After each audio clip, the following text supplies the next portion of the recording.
اللہ اللہ اللہ اللہ اللہ اللہ الف اللہ چمبے دی بوٹی مرشد من وچ لائی ہو نفی اسبات دا پانی ملیا ہر رگے ہر جائی ہو اندر بوٹی مشک مچایا اندر بوٹی مشک مچایا جان پلڑتے آئی ہو جیوے مرشد کامل باہو جیوے مرشد کامل باہو جے بوٹی لائی ہو اللہ اللہ اللہ اللہ اللہ نحمده ونصلي ونسلم على سيدنا ومولانا محمد رسوله النبي الأمين المكين الحنين الكريم الرؤوف الرحيم أما بعد فأعوذ بالله من الشيطان الرجيم بسم الله الرحمن الرحيم إن الله وملائكته يصلون على النبي يا أيها الذين آمنوا صلوا عليه وسلموا تسليما صدق الله مولانا العظيم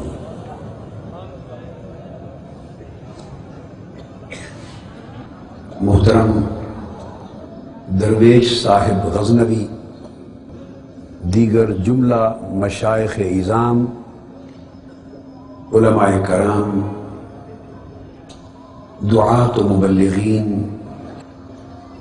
معتکفین و معتکفات اور جمیع حاضرین و حاضرات، الحمدللہ تعالی آج کی اس مبارک رات میں جو 29ویں شب رمضان ہے اور اس عشرہ اخیرہ کی آخری طاق رات ہے، اس میں ہماری گفتگو کا موضوع اللہ جل مجدہ کی توفیق اور اس کی اذن اور اس کے فضل و کرم سے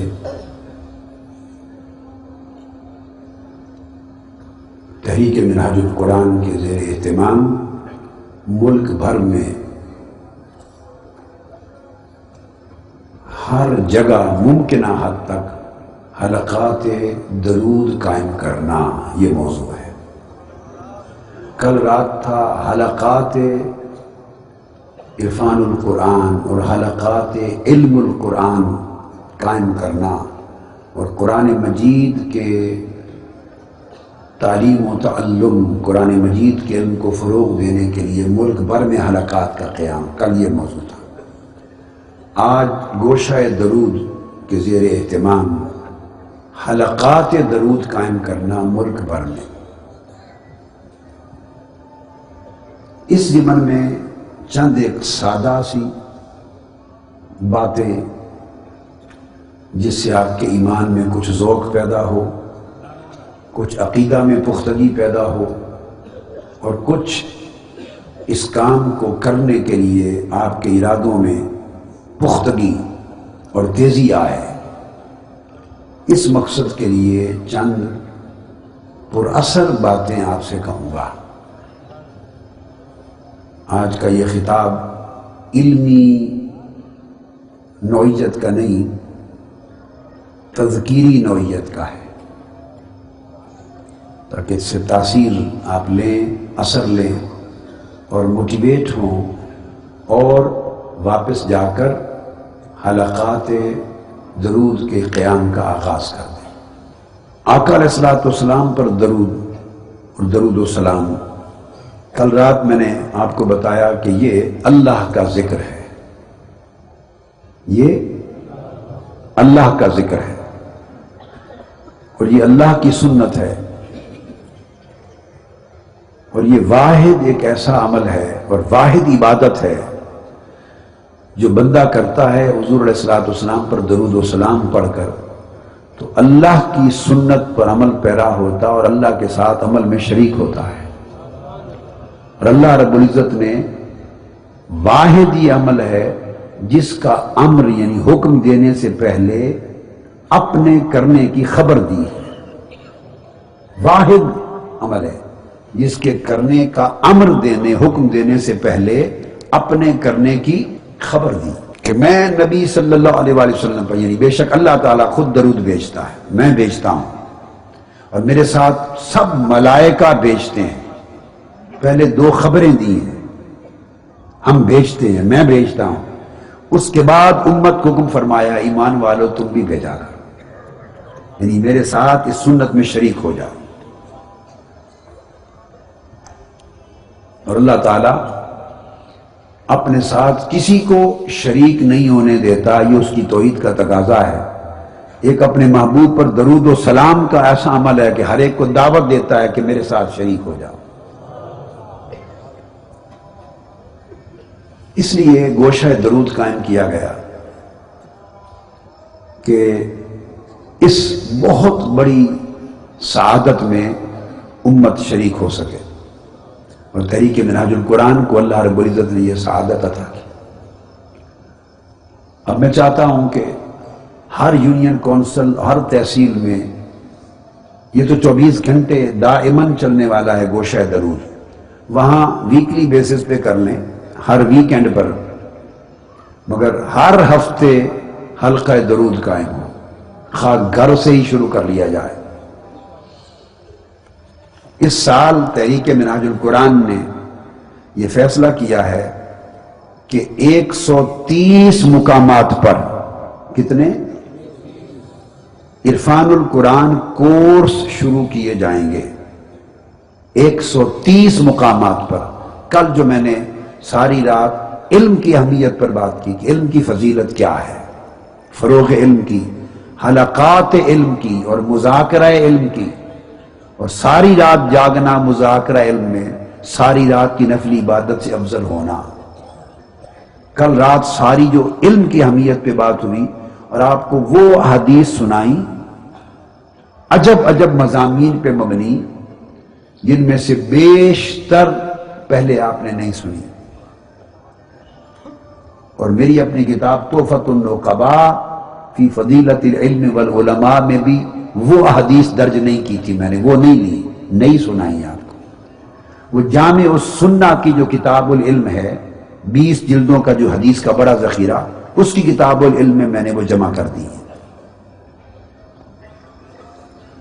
لہذا اس کے تحت عرفان القرآن کورس، تاکہ آپ کو سلیقہ سکھایا جائے قرآن سیکھنے کا اور آگے سکھانے کا. 130 مقامات پر اس سال شروع کرنا چاہتے ہیں.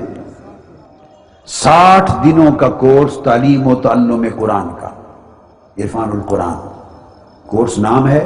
اس میں تجوید ہے، قرات کے اصول ہیں، قرآن کا صحت سے پڑھنا، ترجمہ، لغت ہے، معانی ہے، حدیث ہے، شریعت کے احکام ہیں، عقائد ہیں، پھر سب چیزیں اس میں شامل ہیں. 60 دن کا. اسی طرح آج کی رات جو حلقہ ہائے درود قائم کرنے ہیں، وہ اس سال پاکستان میں 2000 حلقہ ہائے درود قائم کرنے کا فیصلہ کیا گیا ہے. مزید جو پہلے موجود ہیں وہ ہیں، جو پہلے موجود ہیں وہ تو ہیں. 1000 چل رہے ہیں پاکستان میں. 1000 حلقہ درود آلریڈی قائم ہیں، آج کے دن سے پہلے تک چل رہے ہیں. اس سال 2000 مزید قائم کرنا چاہتے ہیں. اور میری آرزو یہ ہے کہ ایک وقت وہ آ جائے کہ ہر گھر حلقہ درود بن جائے، ہر گھر حلقہ درود بن جائے، تاکہ کوئی گھر ملائکہ سے خالی نہ رہے، اور ہر گھر کے افراد کا نام آقا علیہ السلام کی بارگاہ میں اور آپ کے دفتر میں روز پہنچتا رہے اور لکھا جاتا رہے. اس سال کے منصوبے میں 2000 ہے جو حلقہ درود بن جائے، آقا علیہ السلام کا حلقہ درود بن جائے. اور جتنی نسبت بارگاہ مصطفی اور بارگاہ محمدی صلی اللہ علیہ وآلہ وسلم میں درود کو درود و سلام کے ذریعے پختہ ہوتی ہے، میں آپ کو آقا علیہ الصلوۃ والسلام ہی کی نبوت و رسالت کی قسم کھا کے کہتا ہوں، اتنی پختگی نسبت محمدی کی کسی اور طریق سے نہیں ہوتی، نسبت محمدی کی۔ اور یہ ایک راز کی بات بتاتا ہوں صرف ایک جملے میں، اس گوشہ درود کے قیام کے بعد آقا علیہ الصلوۃ والسلام اور اللہ کی ذات آقا کی بارگاہ میں حضور اتنے خوش ہوئے صلی اللہ علیہ وسلم، اتنے خوش ہوئے، اور جو نوازش اس گوشہ درود کے قیام کے بعد مسلسل 2 سال حرمین شریفین میں جب گیا ہوں جو ہوئی ہے منفرد نوعیت کی، وہ میری پوری 50 سال کی زندگی میں نہ تھی، اپنی نوعیت کی، ورنہ کچھ ایسی بھی تھی جو من وجہ بہت ہی بڑی تھی، بہت ہی بڑی تھی، مگر یہ اپنی نوعیت کی ایسی منفرد نوازشات تھی بارگاہ مصطفیٰ صلی اللہ علیہ وسلم سے کہ اس نوعیت کی نوازشات 50 سال کی زندگی میں نہیں۔ میں سمجھ گیا کہ یہ آقا علیہ السلام کی طرف سے خوشی کا عنایت اور انعام ہے، گوشہ درود پر آقا خوش ہوئے صلی اللہ علیہ وسلم۔ تو کیا عالم ہوگا اس گھر کا اور اس گھر کے مکینوں کا کہ جب ہر گھر حلقہ درود بن جائے۔ آقا علیہ السلام کی خوشی کا عالم کیا ہوگا، اللہ تعالیٰ کی خوشی کا عالم کیا ہوگا، اس کی رضا۔ اور اسی کے ساتھ میں پیغام پہلے دے دوں تاکہ بعد میں بات اتر نہ جائے، جو اعتکاف بیٹھے اور ابھی تک غفلت میں رہے، کل کا دن یوٹیلائز کریں اور رفاقت اختیار کریں، رفاقت اختیار کریں۔ کیا رفاقت کے 2 معنی ہیں، ایک سنگت اور ایک نرمی و شفقت۔ ان اللہ رفیق یحب الرفق، اللہ خود رفیق ہے، اللہ تعالی خود رفیق ہے، اللہ تعالی خود رفیق ہے، اور پھر خود بھی رفیق ہے۔ آقا علیہ السلام نے فرمایا ان اللہ رفیق، اللہ رفیق ہے، اور رفق کو، نرمی کو، اللہ نرمی کا معاملہ فرمانے والا ہے، رفیق اس معنی میں، اور پھر نرمی کے معاملہ کرنے والے لوگوں سے محبت کرتا ہے۔ تو ایک تو یہ منہاج القرآن کا وہی رفیق ہے جس کا دل نرم ہے، اور دوسرا اللہ پاک نے انبیاء کو، صدیقین کو، شہداء کو، صالحین کو، ان اعلیٰ طبقات کو حسن اولئک رفیقا کہا ہے، یہ سب رفیق ہیں۔ تو کتنی عظیم بات ہے کہ کوئی ان کی پیروی اور غلامی اختیار کرے اور رفاقت نبوت نصیب ہو جائے، رفاقت صدیقیت نصیب ہو جائے، رفاقت شہداء نصیب ہو جائے، رفاقت اولیاء و صالحین نصیب ہو جائے۔ یہ ہمارا رفیق کا عنوان چننا اور رفاقت اختیار کرنا ایک بہانہ ہے، ایک یوسف علیہ السلام کی خریداری کے لیے مصر کی بوریا کی اٹی ہے، وہ جو اونی اٹی تھی، وہ جو لے کے یوسف علیہ السلام کے خریداروں میں نام لکھوانے چلی گئی تھی۔ بس ہماری رفاقت اتنی کچھ ہے کہ وہ ایک اٹی لے کے ہم بھی ان خریداروں میں نام لکھواتے ہیں، شاید انہیں یہ بات پسند آ جائے اور وہ حقیقی رفیق بنا لیں، اور کبھی اس نسبت سے جو رفاقت کی نسبت ہے خود کو معروم نہ کریں۔ اس میں بڑی برکت ہوگی، اس میں بڑی برکت ہوگی، اس میں بڑی برکت ہوگی۔ میں آپ لوگوں کو کیا کہوں، اس میں بڑی برکت ہوگی، اور یہ آنکھیں بند ہونے کے بعد پتہ چلے گا کیا برکت ہے اس میں۔ تو بہتر ہے اس وقت سے پہلے لے لیں، اس میں خیر ہے، برکت ہے۔ کل بات ساری رات علم پر کی، میں نے کہا علم کا کلچر زندہ کریں۔ کتنی بد نصیبی ہوگی اس تحریک کے کارکنوں کے لیے کہ جن کے پاس اللہ پاک نے کتابی صورت میں، زبانی کلامی نہیں، کتابی صورت میں اور خطابی صورت میں، تحریر میں بھی تقریر میں بھی، دنیا کا سب سے بڑا ذخیرہ علم کا سرمایہ اور نعمت عطا کی ہو، جو کسی جماعت کے پاس شرق تا غرب نہ ہو، ان کو اللہ نے دے دیا ہو، اور وہ کارکن علم سے دور رہیں، اس سے بڑی بدقسمتی اور کیا ہوگی؟ وہ صرف عقیدت مند رہیں، جوش کے نعرے لگاتے پھریں۔ علم کا کلچر زندہ کریں، علم کی روایت زندہ کریں، علم کا تسلسل بحال کریں امت محمدی میں صلی اللہ علیہ وسلم، کہ علم کا دامن تھام لو قبل اس کے کہ علم یہاں سے اٹھا لیا جائے، اس وقت سے پہلے جب علم اٹھا لیا جائے۔ اور صحابہ کرام کو آقا علیہ السلام نے فرمایا، ان کے پوچھنے پر علم کیسے اٹھا لیا جائے گا؟ فرمایا لوگوں کے سینوں سے چھین نہیں لیا جائے گا، علم صحیح کے حاملین اٹھا لیے جائیں گے، کوئی نہیں بچے گا پھر صحیح علم امت کو دینے والا۔ تو پھر لوگ نااہلوں کو اور بے علموں کو بڑے مسندوں پر بٹھا دیں گے اور ان سے پوچھیں گے، اور وہ کام آج کئی ٹی وی چینلز پہ ہو رہا ہے،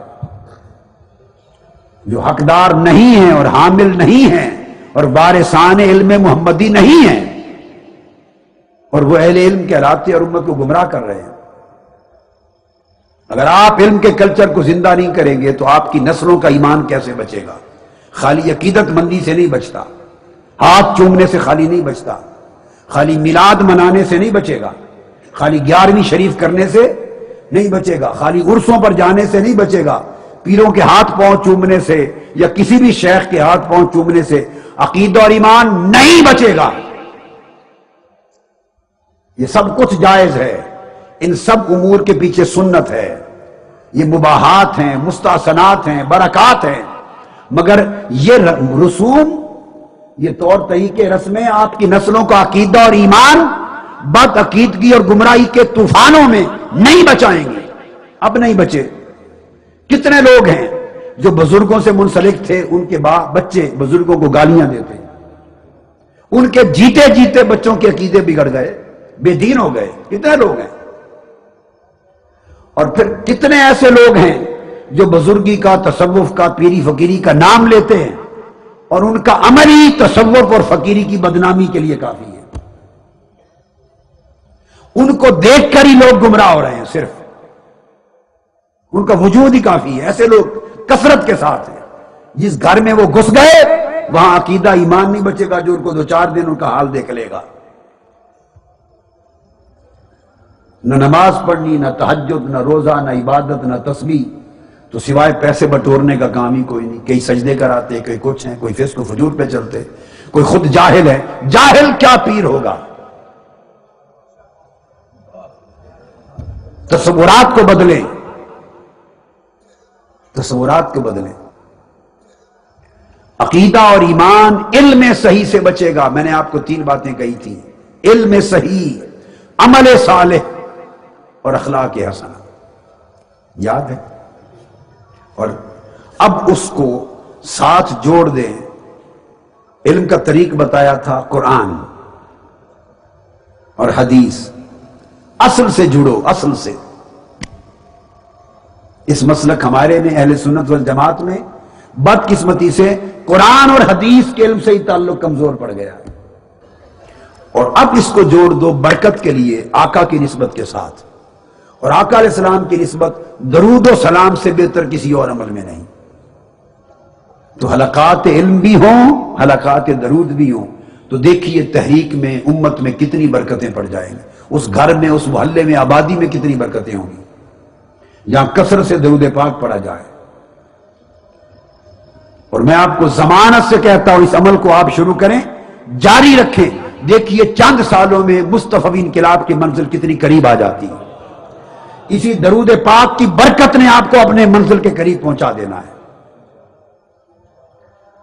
اور علم قرآن کے فروغ کی برکت نے پہنچا دینا ہے۔ اس کے لیے جو پہلی حدیث، چند احادیث سناؤں گا، اور چند ائمہ تابعین اور تبع تابعین کی مرویات، واقعات اور منامات سناؤں گا، تھوڑے سے مختصر سی بات کرنی، جس سے آپ کو تھوڑا جلا نصیب ہو ایمان میں اور ذوق میں، اور آپ میسج لے کر جائیں۔ پہلی حدیث جسے امام احمد بن حنبل نے روایت کیا، امام ابن ابی شیبہ انہوں نے روایت کیا، یاد رکھ لے، امام احمد بن حنبل اور امام ابن ابی شیبہ، ابو بکر بن ابی شیبہ، یہ دونوں امام بخاری امام مسلم دونوں کے شیخ ہیں۔ امام احمد بن حنبل بھی بخاری و مسلم کے شیخ ہیں، اور امام ابن ابی شیبہ بھی ان کے شیخ ہیں۔ انہوں نے حدیث ان سے لی ہے۔ اگر آپ صحیح مسلم کو پڑھیں تو ہر دوسری تیسری چوتھی حدیث امام مسلم نے امام ابن ابی شیبہ سے لی ہے۔ اول تا آخر پوری صحیح مسلم پڑھیں، ہر تیسری چوتھی حدیث میں آپ کو ملے گا کہ امام مسلم نے ان سے لی ہے۔ اتنے بڑے وہ شیخ اور معتمد ہیں ان کے، جن کی روایات سے امام مسلم نے اپنی الجامع الصحیح مسلم شریف بھر دی ہے، ان کی اپنی ثقافت اور امامت کا عالم کیا ہوگا۔ اسی طرح امام بخاری اور امام احمد بن حنبل ان کے شیخ ہیں۔ قربان جائیں احمد بن حنبل کے نصیب پر کتنے زاہد اور کتنے عابد امام، کہ امام بخاری جاتے تو تب بھی ان کے گھر ٹھہرتے۔ 12 مرتبہ گئے بغداد میں، امام احمد بن حنبل کے گھر ٹھہرتے۔ ان کے شیخ امام شافعی آتے تو تب بھی اپنے تلمیذ امام احمد بن حنبل کے گھر ٹھہرتے۔ پھر آپ کے ہاں بھی برکتوں والے لوگ نظر آئیں یا نہ آئیں، برکتوں والے آئیں گے، آپ اپنے گھر کو ایسا برکت والا بنائیں تو صحیح۔ یہ ضروری نہیں ہوتا کہ نظر بھی آئیں، ملائکہ آپ کے ساتھ بیٹھے ہیں، ہزاروں لاکھوں ملائکہ بیٹھے ہیں۔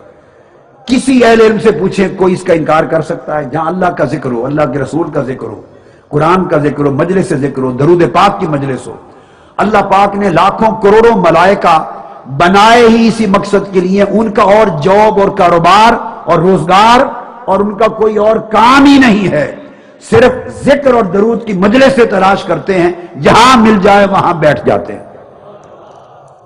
متفق علیہ حدیث۔ اب اس کا کون انکار کرے گا؟ کون انکار کرے گا؟ بولی ان ملائکہ کا اور کام ہی، اور کوئی کہیں جی نہیں بیٹھے تو اور کیا کریں، کام ہی کوئی نہیں، وہ بنائے اسی کام کے لیے ہیں۔ یلتمسون فی الطرق، رستوں میں گھومتے ہیں، علاقوں میں جاتے ہیں، جہاں اہل ذکر کی مجلس ملتی ہے بیٹھ جاتے ہیں، جہاں درود پاک کی مجلس، درود پاک کے لیے بھی فرمایا سیاحین فی الارض، گھومتے ہیں جہاں حضور پر درود و سلام کی مجلس ملتی ہے، ان درود پڑھنے والوں کے ساتھ بیٹھ کے درود پڑھنے لگ جاتے ہیں۔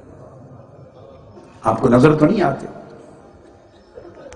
کوئی کہے گی وہ یہ کیسے مان لیں نظر نہیں آتے؟ اسی طرح مان لیں جیسے کرامن کاتبین کو مان رکھا ہے، 24 گھنٹے آپ کے کندھوں پر بیٹھے ہیں، نظر آئے ہیں کبھی؟ کیوں مانتے ہیں؟ آپ کے کندھوں پر بیٹھے ہیں، نظر آئے؟ مانتے ہیں کہ نہیں مانتے؟ 24 گھنٹے بیٹھے ہیں، ڈیوٹی بدلتی ہے، کرامن کاتبین بیٹھے رہتے ہیں، بیٹھتے ہیں نا بغیر دکھائی دیے، کیسے مانا ہے؟ آقا علیہ السلام نے خبر دی ہے۔ سو اس کی بھی آقا علیہ السلام نے خبر دی ہے، جہاں اللہ کا ذکر اور حضور علیہ السلام پر آقا نے فرمایا مجھ پر درود کے لیے لوگ مجلس منعقد کرتے ہیں، وہاں ہزارہ ملائکہ بیٹھ جاتے ہیں، پروں سے پر جوڑ کر، اور آپ کی مجلس سے لے کے آسمان دنیا تک فضا بھر جاتی، یہ ساری فضا ملائکہ سے پر ہے۔ تو عام آدمی تو نہیں دیکھتا، تو کئی دیکھتے بھی ہیں، اور کئیوں کے جب وہ آتے ہیں ان کے آنے کی پھڑپڑاہٹ کی آواز بھی آتی، اترنے کی آوازیں بھی آتی، جیسے پرندوں کے پر پھڑپڑاتے ہیں اس طرح اترتے ہیں وہ آوازیں بھی آتی۔ یہ تو الگ الگ معاملہ ہر ایک کا ہوتا ہے، کیفیات بھی ملتی، مگر اس میں کوئی شک نہیں کر سکتا کہ ملائکہ آپ کے ساتھ بیٹھے۔ تو جس گھر میں درود پڑھنا شروع کیا جائے اور اللہ کا ذکر شروع ہو جائے تو اس گھر میں فرشتے ڈیرا لگا لیں، اور برکتیں کیا چاہیے۔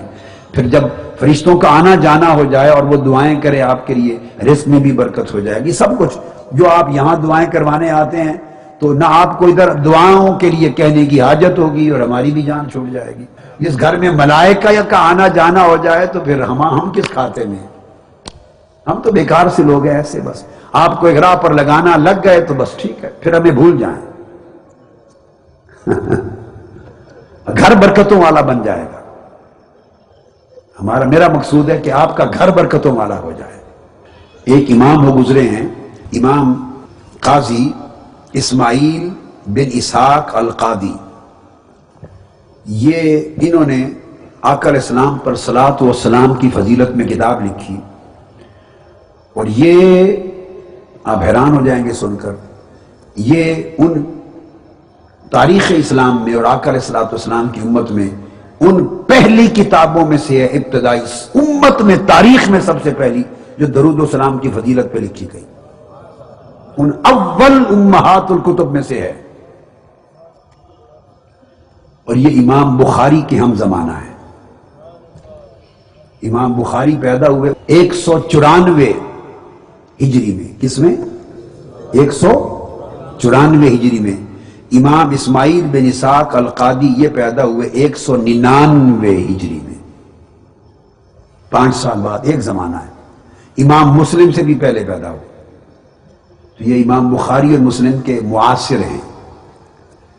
تو یہ کتاب چھپی نہیں تھی پہلے، ان کی کتاب پہلے چھپی نہیں تھی،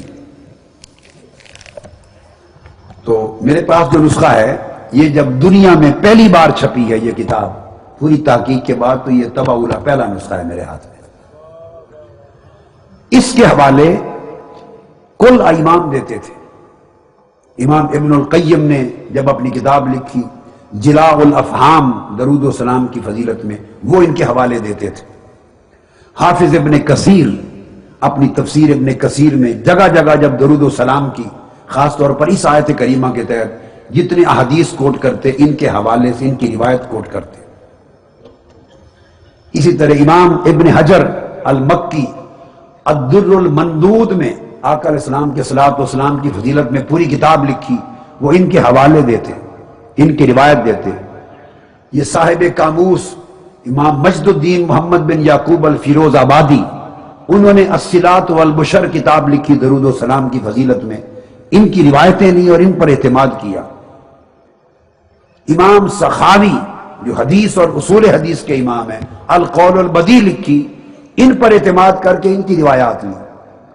الغرض ہر لکھنے والا امام ان پر اعتماد کر کے ان کی روایت کوٹ کرتا تھا۔ اس وقت مخطوطات تھے، اب یہ اصل کتاب چھپ گئی، تو انہوں نے اپنے طریق سے یہ سند، اپنی سند سے حدیث لی۔ امام ترمذی نے اپنے طریق سے، امام احمد بن حنبل نے اپنے طریق سے، ابن ابی شیبہ نے اپنے طریق سے، ہر امام نے الگ طریق سے۔ اتنی کثیر طرق کی حامل یہ حدیث ہے صحیح۔ حضرت ابی بن کعب رضی اللہ تعالیٰ عنہ اس حدیث کے راوی ہیں۔ کون؟ ابی بن کعب رضی اللہ تعالیٰ عنہ۔ وہ فرماتے ہیں وہ رات آقا علیہ السلام کی بارگاہ میں خدمت کے لیے وہاں گزارتے تھے۔ فرماتے ہیں کہ آقا علیہ السلام جب 2/3 رات گزر جاتی، رات کے آخری حصے میں اٹھ کر آواز دیتے قرآن مجید کی آیت کریمہ کے ذریعے، جاءت الراجفہ تتبعها الرادفہ، پھر فرماتے جاء الموت بما فیہ، لوگوں موت کا وقت آ گیا، قیامت کا نکارہ بج رہا ہے، قیامت قریب آ پہنچی۔ اپنے گھر والوں کو اس آیت کریمہ اور پیغام کے ذریعے اٹھاتے پچھلی رات۔ جب اٹھا دیتے تو عرض کرنے لگے، حضرت ابی بن کعب رضی اللہ تعالیٰ عنہ، ایک رات آقا علیہ السلام نے جب سب کو اٹھایا تو میں تو جاگی رہا تھا، تو میں نے عرض کیا، یا رسول اللہ صلی اللہ علیہ وآلہ وسلم، انی اصلی من اللیل فاجعل لک ثلث صلاتی، ثلث صلاتی، یا رسول اللہ میں رات کو نوافل پڑھتا ہوں، پھر میں دعائیں کرتا ہوں، آپ پر درود پاک پڑھتا ہوں، دعا کرتا ہوں، ذکر اذکار کرتا ہوں، اور میں فاجعل لک ثلث صلاتی، اپنی دعاؤں کا اور ذکر اذکار کا 1/3 حصہ آپ کے درود و سلام کی وقف کر کے لیے وقف کرتا ہوں، 1/3 حصہ۔ جتنا وقت میں عبادت کرتا ہوں اس میں 1/3 صرف درود و سلام پڑھتا ہوں۔ آقا علیہ السلام نے فرمایا، قال رسول اللہ صلی اللہ علیہ وسلم الشطر، قال فاجعل لک شطر صلاتی۔ اور دوسری روایت میں انہوں نے پوچھا، یا رسول اللہ یہ اتنا میں کرتا ہوں کیا کافی ہے؟ تو آقا علیہ السلام نے فرمایا، انہوں نے عرض کیا کہ میں، آپ نے فرمایا آدھا، انہوں نے کہا آدھا کر لوں؟ آدھا وقت کر لوں، میں 1/3 کرتا ہوں، کیا آدھا وقت کر لوں؟ پہلے 1/3 پوچھا، آقا نے فرمایا ان شئتا، جیسے چاہے، مگر فَإِن زِدْتَ فَهُوَ خَيْرٌ لَكَ، اگر اور بڑھا لے تو تمہارے لیے بہتر ہوگا، تمہارے لیے بہتر ہوگا، میں تو محتاج نہیں ہوں، تمہارے لیے بہتر ہوگا۔ انہوں نے عرض کیا یا رسول اللہ اجعل نصف صلاتی لک، آدھا وقت آپ کے لیے کر دیتا ہوں، دعا آپ کے درود و سلام کے لیے کافی ہے؟ آقا نے فرمایا ان شئتا فَإِن زِدْتَ فَهُوَ خَيْرٌ لَكَ، اگر تو چاہے تو اتنا رکھ، اور اگر بڑھا لے وقت میرے درود و سلام کا اور زیادہ تو تمہارے لیے بہتر ہوگا۔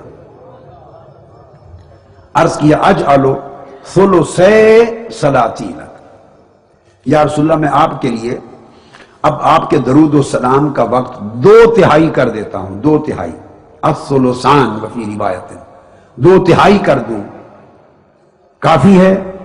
آقا علیہ السلام نے فرمایا ان شئتا، تمہاری مرضی، اگر اس سے بھی بڑھا لو تو تمہارے لیے خیر اللہ، تمہارے لیے بہتر ہوگا۔ پھر وہ عرض کرتے ہیں میں نے عرض کیا یا رسول اللہ پھر یہ فیصلہ کیا میں نے اجعل لک صلاتی کلہا،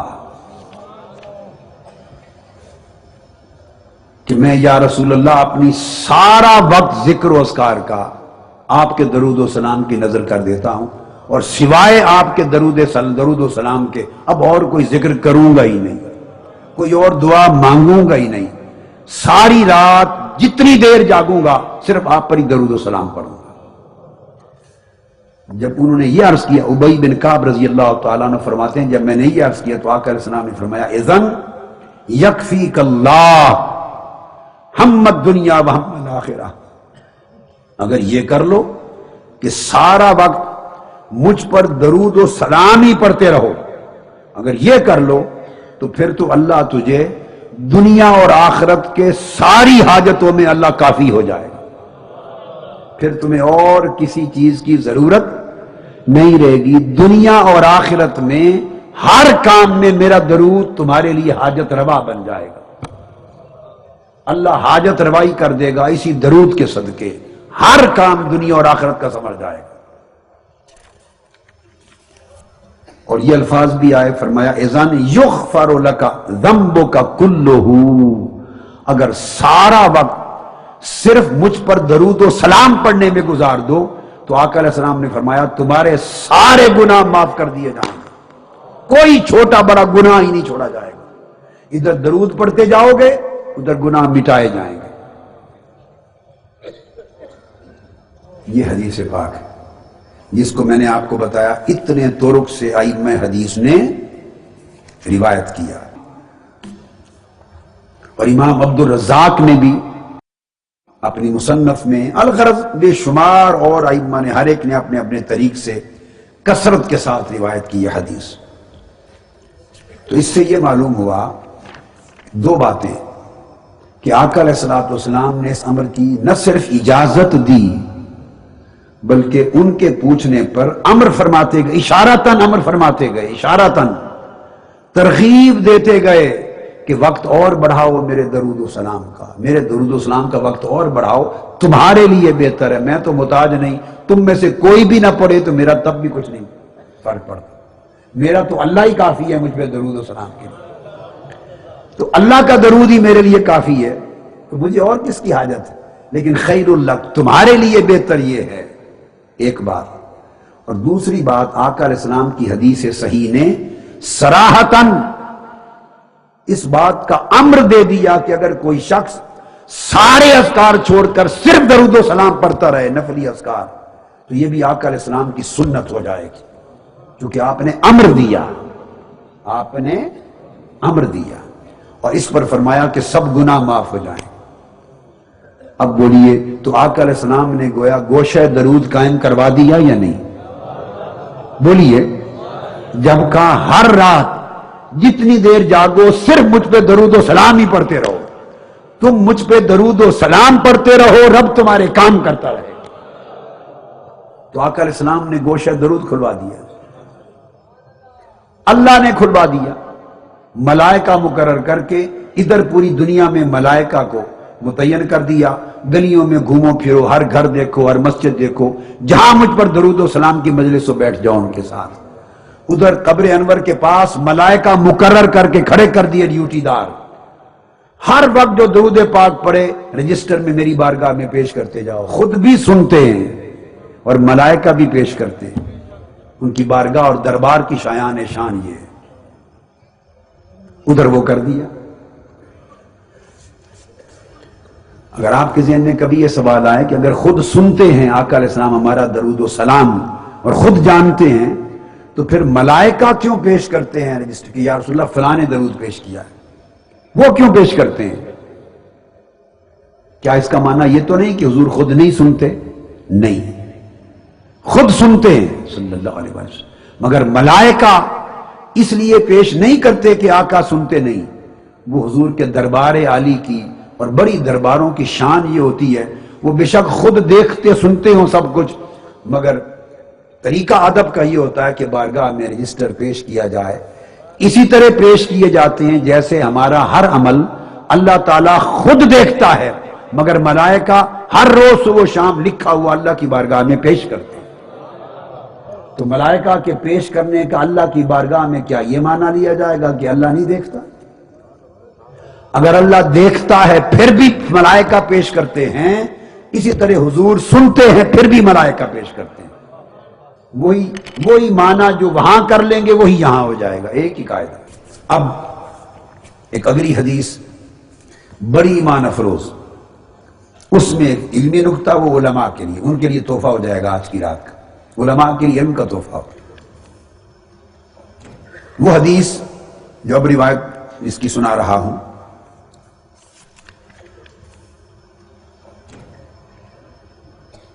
وہ بھی حدیث صحیح ہے، وہ بھی حدیث صحیح ہے۔ اسے حضرت ابو ہریرہ رضی اللہ تعالیٰ عنہ نے بھی روایت کیا، اور میں روایت سنا رہا ہوں سیدنا حسن مجتبیٰ سے۔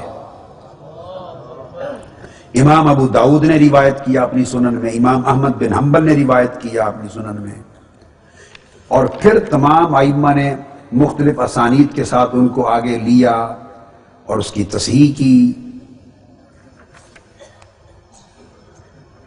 امام نووی نے الاذکار میں اس حدیث کو استدلالاً روایت کیا، ابن القیم نے جلاء الافہام میں، امام سخاوی نے القول البدیع نے، الغرض تمام ائمہ نے، اور امام اسماعیل بن اسحاق نے بھی، تمام نے، ہر ایک نے لیا۔ حدیث یہ ہے، یہ امام زین العابدین روایت کرتے ہیں۔ امام زین العابدین فرماتے ہیں میں نے اپنے ابا جان سے سنا، اور انہوں نے اپنے ابا جان سیدنا علی المرتضیٰ سے سنا۔ یہ طریق اہل بیت سے ہے، اور دیگر صحابہ سے بھی مروی ہے یہ حدیث، اس کے مختلف طرق ہیں، مختلف صحابہ نے، امام احمد بن حنبل نے، دیگر ائمہ نے۔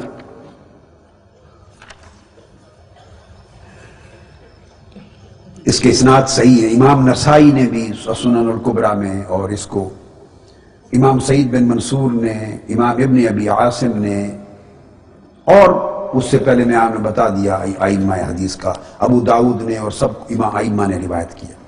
حدیث یہ آقا علیہ السلام نے فرمایا وَلَا تَجْعَلُوا بُيُوتَكُمْ قُبُورًا، اور بعض طرق سے یہ حدیث اس طرح آئی ہے کہ پہلے گھروں کا ذکر آیا، لَا تَجْعَلُوا بُيُوتَكُمْ قُبُورًا وَلَا تَجْعَلُوا قَبْرِي عِيدًا وَصَلُّوا عَلَيَّ وَسَلِّمُوا حَيْثُ مَا كُنْتُمْ فَسَيَبْلُغُنِي سَلَامُكُمْ وَصَلَاتُكُمْ۔ آقا علیہ السلام نے فرمایا لوگوں اپنے گھروں کو قبرستان نہ بناؤ، اپنے گھروں کو قبرستان نہ بناؤ کہ گھروں میں کوئی نماز ہی نہ پڑھو۔ نوافل، تہجد، سب نفلی نمازیں گھروں میں پڑھا کرو، اس کا حکم دیا عام حالات میں۔ تو مطلب چونکہ قبرستان میں نماز نہیں پڑھی جاتی، تمہارا گھروں کو قبرستان نہ بنا دو کہ وہاں نماز ہی نہ پڑھی جائے، نماز کی برکتیں دو گھر کو۔ اب دوسرا حصہ وہ علمی نکتہ ہے، پھر فرمایا وَلَا تَجْعَلُوا قَبْرِي عِيدًا، اور میری قبر کو عید نہ بنا دو۔ لفظ عید آیا ہے، تو کئیوں نے اس کا معنی بنا دیا میری قبر کو عیدگاہ نہ بنا دو.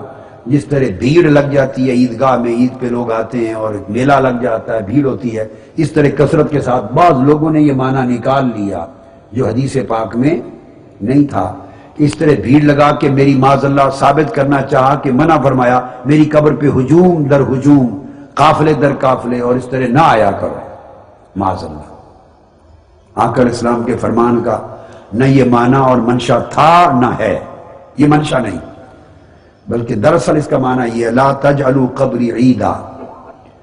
عید عاد یعود سے ہے، اور عید کہتے ہیں اس دن کو جو سال کے بعد پلٹ کر آئے. عید کہتے ہیں اس دن کو، بولیے، جو سال کے بعد پلٹ کر آئے اور پورے 12 مہینے درمیان میں نہ آئے. تو آقا علیہ السلام نے فرمایا میری قبر کو، میرے مزار کو عید نہ بنا دو کہ سال کے سال آیا کرو اور پورے 12 مہینے حاضری نہ دو. کہ جب حج کرنے آؤ تو حج کے بعد سال کے بعد آؤ، اسے عید نہ بناؤ، اسے ہر روز حاضری کا ذریعہ جو ہو سکے، جتنی کثرت سے زیارت کے لیے آ سکو آیا کرو، عید نہ بناؤ کہ سال بعد پلٹ کر آؤ میری قبر. یہ فرمانا تھا آقا علیہ السلام. یہ علماء کے لیے میں نے کہا تحفہ اس لیے سنائی. اور پھر آپ نے فرمایا جو نہ آ سکیں ان کے لیے بھی خیر ہے، جہاں ہیں درود و سلام کی غفلت نہ کریں کہ وہاں جائیں گے تو پڑھیں گے، نہیں، جہاں کہیں ہو صلو علی وسلموا حیث ما کنتم، دنیا میں جہاں کہیں بھی ہو مجھ پر درود بھی پڑھا کرو، سلام بھی پڑھا کرو. فسیبلغنی سلامکم وصلاتکم. سیبلغنی کا فاعل سلام اور صلات ہے، ملائکہ فاعل یہاں نہیں ہے. کہ تم جہاں کہیں بھی ہو مجھ پہ صلاۃ و سلام پڑھا کرو، تمہارا صلاۃ و سلام خود ڈائریکٹ مجھے پہنچتا ہے، خود پہنچتا ہے بغیر فرشتوں کے ذریعے. جب ملائکہ کے ذریعے پہنچایا جاتا ہے، بات کو سمجھیں، وہاں حدیث کے لفظ آتے ہیں یبلغونی من امتی السلام. وہاں باب تفعیل سے ذکر کیا گیا ہے.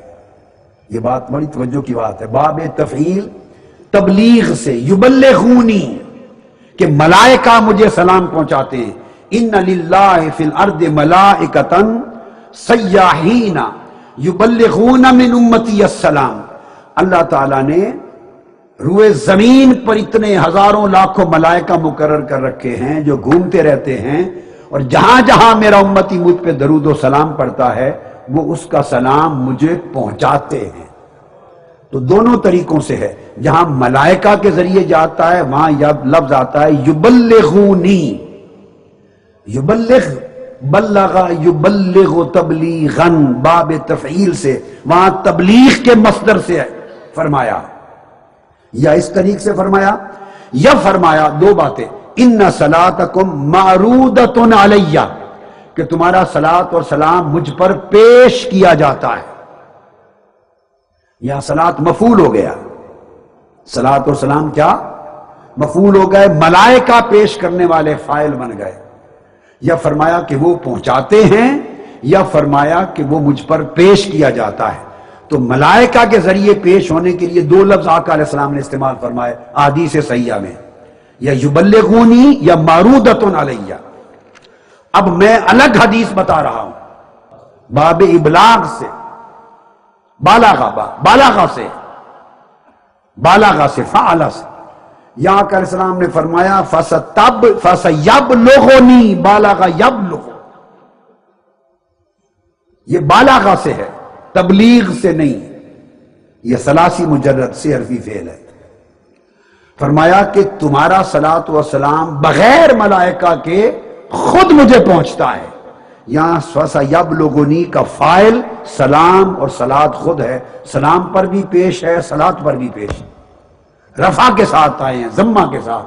صلاۃ و سلام خود فاعل ہے، خود پہنچتے ہیں مجھے، کوئی پہنچاتا نہیں. یہ نقطہ آپ سمجھ گئے؟ تو آقا علیہ الصلوۃ والسلام گویا پتہ یہ چلا کہ جب آپ حلقہ درود قائم کریں گے یا تسبیح سے توجہ کر کے آقا پر درود و سلام پڑھیں گے، آپ کا درود و سلام ڈائریکٹ آقا علیہ السلام کی بارگاہ میں پہنچے گا، آقا علیہ السلام خود سنیں گے اور ساتھ ہی ملائکہ بھی پیش کر دیں گے۔ وہ دربار کی عظمت کا تقاضا ہے کہ سپاہی بھی پیش کریں، درباری بھی پیش کریں، اور مالک اور بادشاہ کو خود تو خبر ہوتی ہے تو یہ دوسری۔ پھر جب مجالس اور حلقات درود قائم کریں تو جمعرات کی شام یا جمعہ وہ اہتمام اس تاریخ کو کریں، جمعرات کی شام عصر سے لے کر جمعہ کی مغرب تک، یہ 24 گھنٹے کا وقت ہے۔ جمعرات کی عصر سے ملائکہ آ جاتے ہیں اور جمعہ کی مغرب تک یہ پورا وقت ہے جو آقا علیہ السلام کی بارگاہ میں درود و سلام پیش ہونے کے لیے خاص کر دیا جاتا ہے۔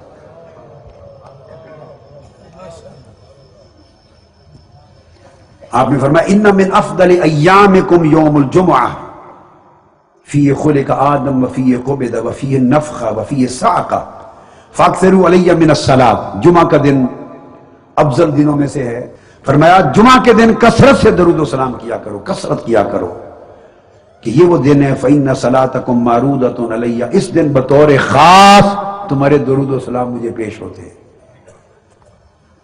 تو صحابہ کرام نے عرض کیا یا رسول اللہ کیف تورد علیک صلاتنا وقد ارمت، یا رسول اللہ جب آپ کا وصال ہو جائے گا، جب آپ کا وصال ہو جائے گا تو اس وقت درود و سلام ہمارے آپ پر کیسے پیش کیے جائیں گے؟ یہ سنن ابی داؤد کی حدیث صحیح ہے، صحاح ستہ کی حدیث صحیح، اس کے سب رجال صحیح ہیں اور یہ حدیث صحیح ہے۔ اس کو امام احمد بن حنبل نے بھی روایت کیا، امام ابن ابی شیبہ نے، امام ابن ابی عاصم نے، امام ابو داؤد نے سنن ابی داؤد میں، امام نسائی نے، امام دارمی نے، امام ابن ماجہ نے، امام ابن خزیمہ نے، امام حاکم نے، امام ابن حبان نے، امام بہقی نے، امام طبرانی نے اور امام نووی نے الاذکار میں اس کو بیان کیا۔ کل ائمہ حدیث نے اپنے اپنے طریق سے بیان کیا اس حدیث صحیح کو، کہ صحابہ کرام نے پوچھا یا رسول اللہ اس میں حضور کی حیات کا مسئلہ آ جاتا ہے، نفس سری سے حیات النبی صلی اللہ علیہ وسلم۔ عرض کیا یا رسول اللہ جب آپ کا وصال ہو جائے گا اس وقت کیسے ہمارے درود و سلام پیش کیے جائیں گے؟ آقا علیہ السلام نے جواب دیا ان اللہ حرم علی الارض ان تاکل اجساد الانبیاء، اللہ تعالیٰ نے زمین پر حرام کر دیا ہے کہ وہ انبیاء کے جسموں کو کھائے۔ اس حدیث کی نص سے صحیح اور نص سے صریح نے یہ بات بغیر شک و شبہ کے ثابت کر دی کہ آقا علیہ الصلوۃ والسلام اور انبیاء کی حیات وصال کے بعد نہ صرف روحانی ہوتی ہے بلکہ جسمانی بھی ہوتی ہے، حدیث صحیح۔ حرم علی الارض ان تاکل اجساد الانبیاء، یہ اتنے ائمہ نے یہ باب باندھا اور بیان کیا۔ اور پھر آقا علیہ الصلوۃ والسلام نے یہ بھی فرمایا، امام حسن رضی اللہ تعالیٰ عنہ روایت کرتے ہیں لا تاکل الارض جسد من کلمہ روح القدس، جس سے جبرائیل امین کلام کر لے، یعنی اللہ کی وحی جس کو پہنچا دے، اس جسم کو زمین نہیں چھوتی، اس کو زمین نہیں کھاتی۔ مطلب ہے جسے اللہ مرتبہ نبوت پہ فائز کر دے اسے زمین نہیں پہنچا کھاتی۔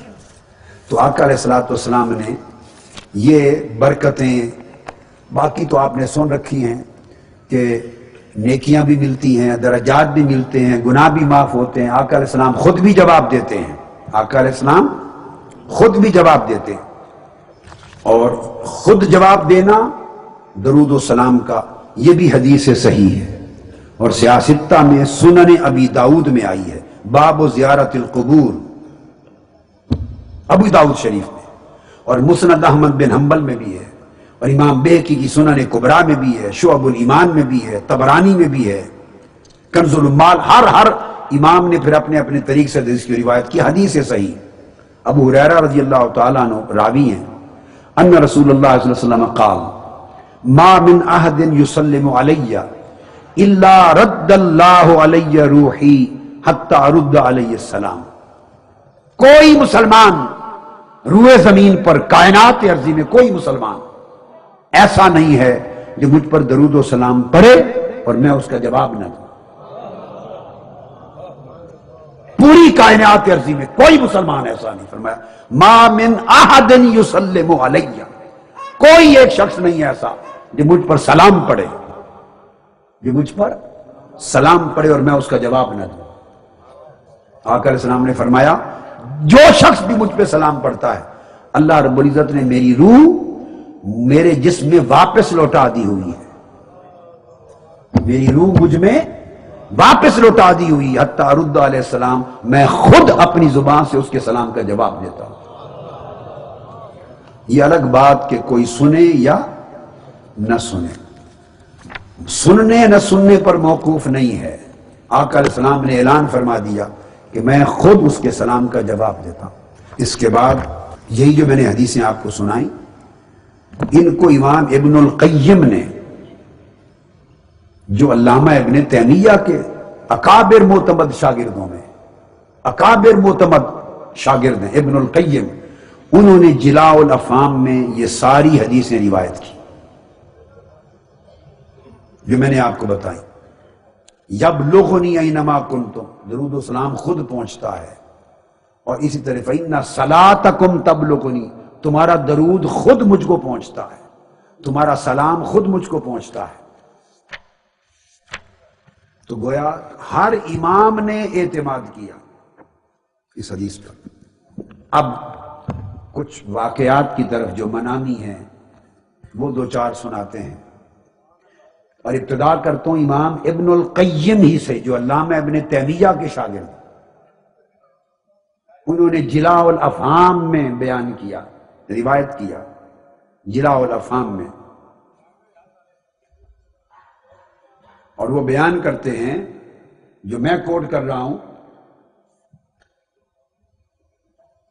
اور وہ بڑی دلچسپ جملے کے ساتھ. یہ یاد رکھیں پہلے زمانوں میں کیا محدثین کو، کیا جو حدیث کو روایت کرتے ان کو پہلے زمانے میں یا اصحاب الحدیث کہتے یا اہل الحدیث کہتے.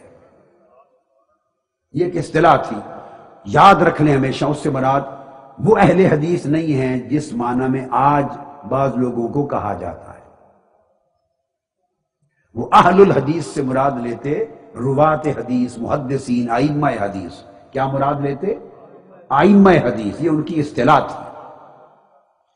اہل الحدیث اور اہل الرائے، یا اصحاب الحدیث یا اصحاب الرائے، یہ جس معنی میں آج اہل حدیث کا لفظ استعمال ہوتا ہے یہاں پاک و ہند میں، قطعی طور پہ اس سے مراد یہ نہیں تھا. یہ تو موجودہ 100-150 سال یا 200 سال 150 سال کے اندر یہ اصطلاح یہاں پیدا ہوئی ہے. میں نے آپ کو علمی طور پہ یہ بات بتا دی، اور اہل علم کو اس میں مغالطہ نہیں ہے، کوئی بلا وجہ بنانا نہ چاہے مغالطہ. اب امام ابن القیم نے روایت کیا، اور روایت لی خطیب بغدادی سے، الجامع لاخلاق الراوی سے. یہ روایت لی امام ابن القیم نے. وہ کہتے ہیں خواب بیان کر رہے ہیں، اور اگر کسی کو یہ خیال ہو کہ اس اہل الحدیث سے وہی ہم ہی مراد ہیں، جبکہ نہیں ہے، تو چلو اگر ہم ہی مراد لینا ہو تو وہی مراد لیں، تو پھر اس بات کو سن لیں.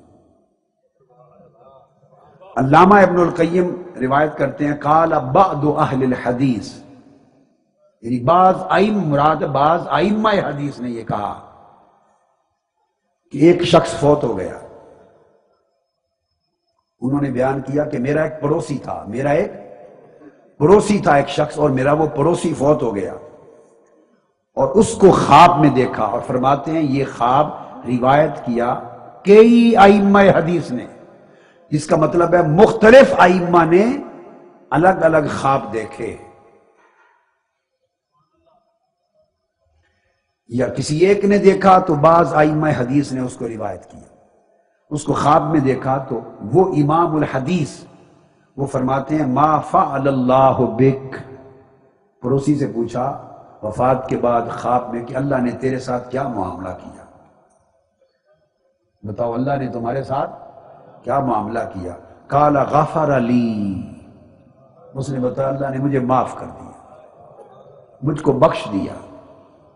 قیل بماذا، اس امام الحدیث نے پوچھا کہ کس عمل کی وجہ سے بخشے گئے؟ بات بتاؤ، کس وجہ سے بخشے گئے؟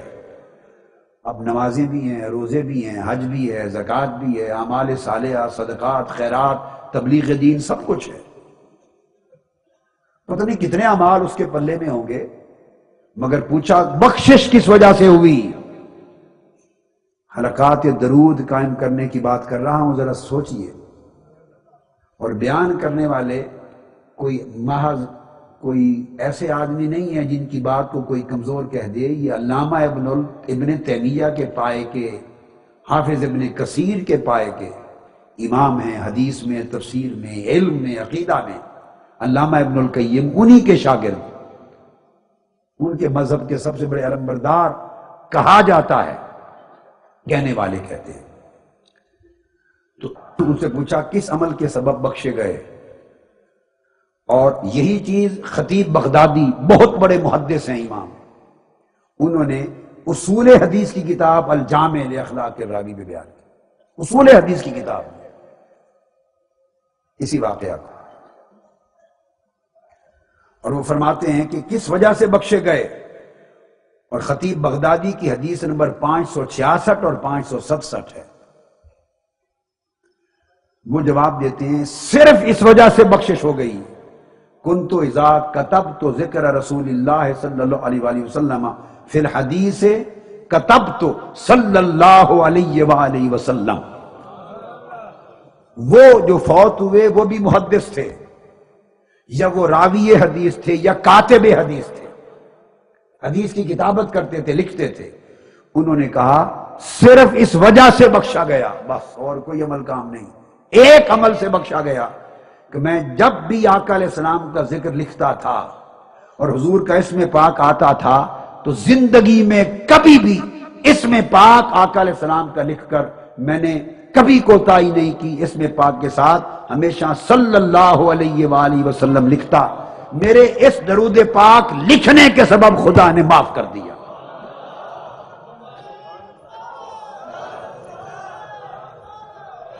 سن لیا آپ نے پہلا خواب۔ اب دوسرا خواب۔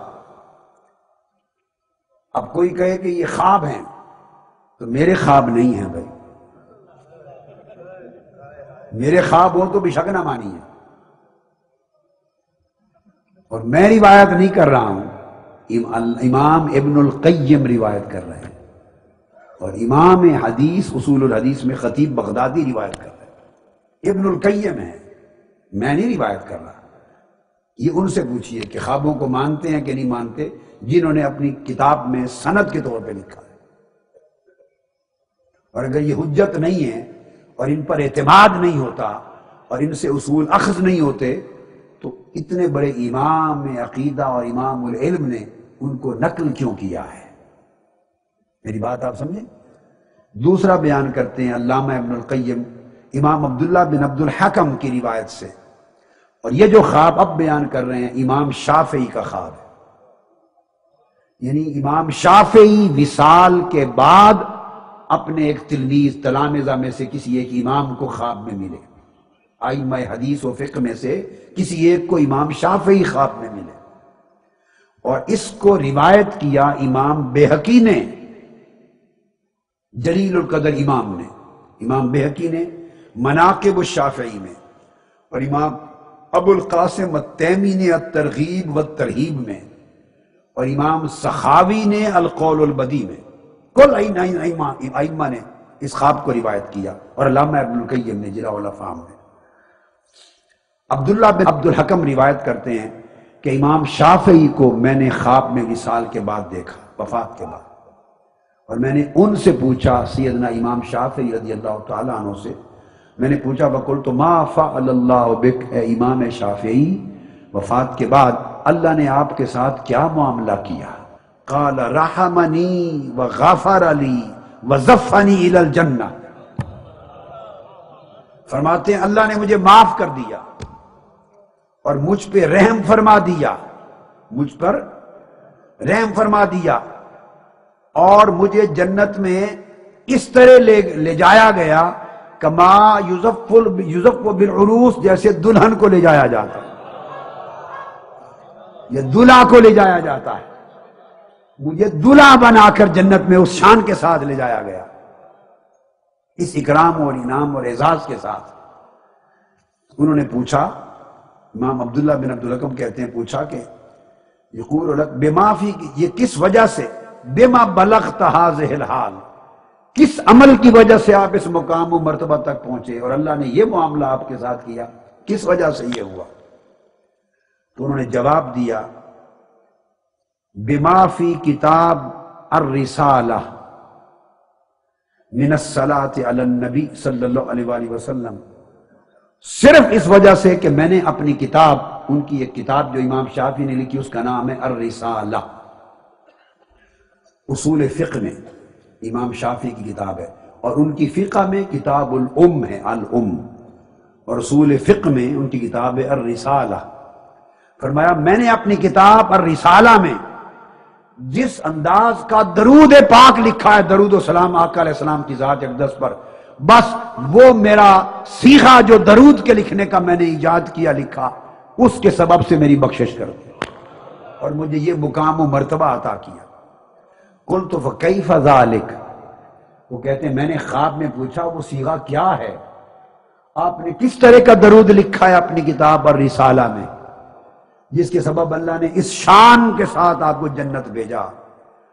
انہوں نے خواب میں مجھے بتایا کہ وہ درود میں نے یوں لکھا ہے، صلی اللہ علی محمد عدد ما ذاکرہ الذاکرون وعدد ما غافل عن ذکرہ الغافلون، کہ باری تعالیٰ حضور علیہ السلام پر اتنا درود و سلام بھیج جتنا ان کے ذکر کرنے والے ذاکروں کی کائنات میں تعداد ہے، اور پھر اپنے حبیب پر اتنا درود و سلام بھیج کہ جتنے اس کائنات میں لوگ ان کے ذکر سے غافل ہیں ان کے عدد کے برابر بھی بھیج، اور جو ان کے ذاکر ہیں ان کے عدد کے برابر بھی بھیج، یعنی جتنی مخلوق تو نے کائنات میں پیدا کی ہے اتنا عدد حضور پہ درود و سلام بھیج۔ کہتے ہیں یہ جو سیغہ میں نے اس سیغے کے ساتھ درود پاک لکھا، رب کو یہ پسند آ گیا، اس کے سبب میری بخشش ہو گئی اور دولہا بنا کے جنت پہنچا دیا۔ اب وہ فرماتے ہیں کہ فلما اصبحت نظرت فی الرسالہ، جب میں صبح اٹھا میں نے امام شافعی کی کتاب اور رسالہ اٹھائی، وہ تو خواب میں بتا گئے تھے، اٹھائی اور پڑھا تو وہ درود جو رات خواب میں بتایا گیا تھا وہی ان کے کتاب اور رسالہ میں لکھا ہوا پایا۔ یہ علامہ ابن القیم سے دو بیان کر دیے۔ اب امام سخاوی کی القول البدیع اور امام ابن حجر مکی اور دیگر ائمہ سے کوئی دو تین چیزیں اور کوٹ کر دوں، بڑی ایمان افروز۔ سب سے پہلے تو حضرت سعید ابن جبیر رضی اللہ تعالیٰ عنہ وہ روایت کرتے ہیں، یہ جلیل القدر تابعی ہیں، اور یہ روایت کرتے ہیں حضرت عبداللہ ابن عباس رضی اللہ تعالیٰ عنہ سے۔ اور یہ بھی بتا دوں یہ بھی عاشقان الہی اور عاشقان رسول میں سے تھے، اور سعید ابن جبیر ان تابعین میں سے ہے جنہوں نے رو رو کر اپنی آنکھوں کی بینائی ختم کر لی تھی، یہ گریہ و بکا کرتے کرتے ان کی بینائی ختم ہو گئی، ایسے عاشق عارف لوگ تھے۔ عبداللہ ابن عباس رضی اللہ تعالیٰ عنہ کے شاگرد ہیں، وہ روایت کرتے ہیں کہ اللہ تعالیٰ نے، یعنی عبداللہ ابن عباس نے فرمایا کہ اللہ تعالیٰ نے حضرت موسیٰ علیہ السلام کی طرف وحی بھیجی اور فرمایا، اے موسیٰ تجھے معلوم ہے کہ میں نے تجھے کس قدر اپنی محبت سے نوازا ہے اور کس قدر اپنی قربت سے نوازا ہے؟ جی باری تعالیٰ معلوم۔ فرمایا اگر تو چاہتا ہے کہ تجھے اس سے بھی زیادہ میں محبت کروں، موسیٰ علیہ السلام کو فرمایا جتنی اب کرتا ہوں اس سے زیادہ محبت کروں، اور جتنا تجھے اب اپنی قربت سے نوازا ہے اس سے زیادہ قریب تر کر لوں۔ تو فرمایا چاہتے ہو کہ اس سے زیادہ قرب اور محبت پاؤ؟ موسیٰ علیہ السلام نے عرض کیا باری تعالیٰ چاہتا ہوں۔ فرمایا پھر میرے حبیب محمد مصطفیٰ پر کثرت سے درود و سلام پڑھا کر، کثرت سے درود و سلام پڑھا کر۔ اس کو امام ابو القاسم القشیری نے الرسالہ میں روایت کیا، اس کو امام سخاوی نے القول البدیع میں روایت کیا، اس کو امام ابو القاسم التیمی نے ترغیب و ترہیب میں روایت کیا، اور حضرت سیدنا کعب الاحبار تابعی ان سے بھی روایت کیا اس کو، موسیٰ علیہ السلام کے ساتھ یہ قول۔ دوسرا جسے امام سخاوی روایت کرتے ہیں وہ یہ فرماتے ہیں کہ بنی اسرائیل میں سے ایک شخص بڑا گنہگار تھا، فوت ہو گیا۔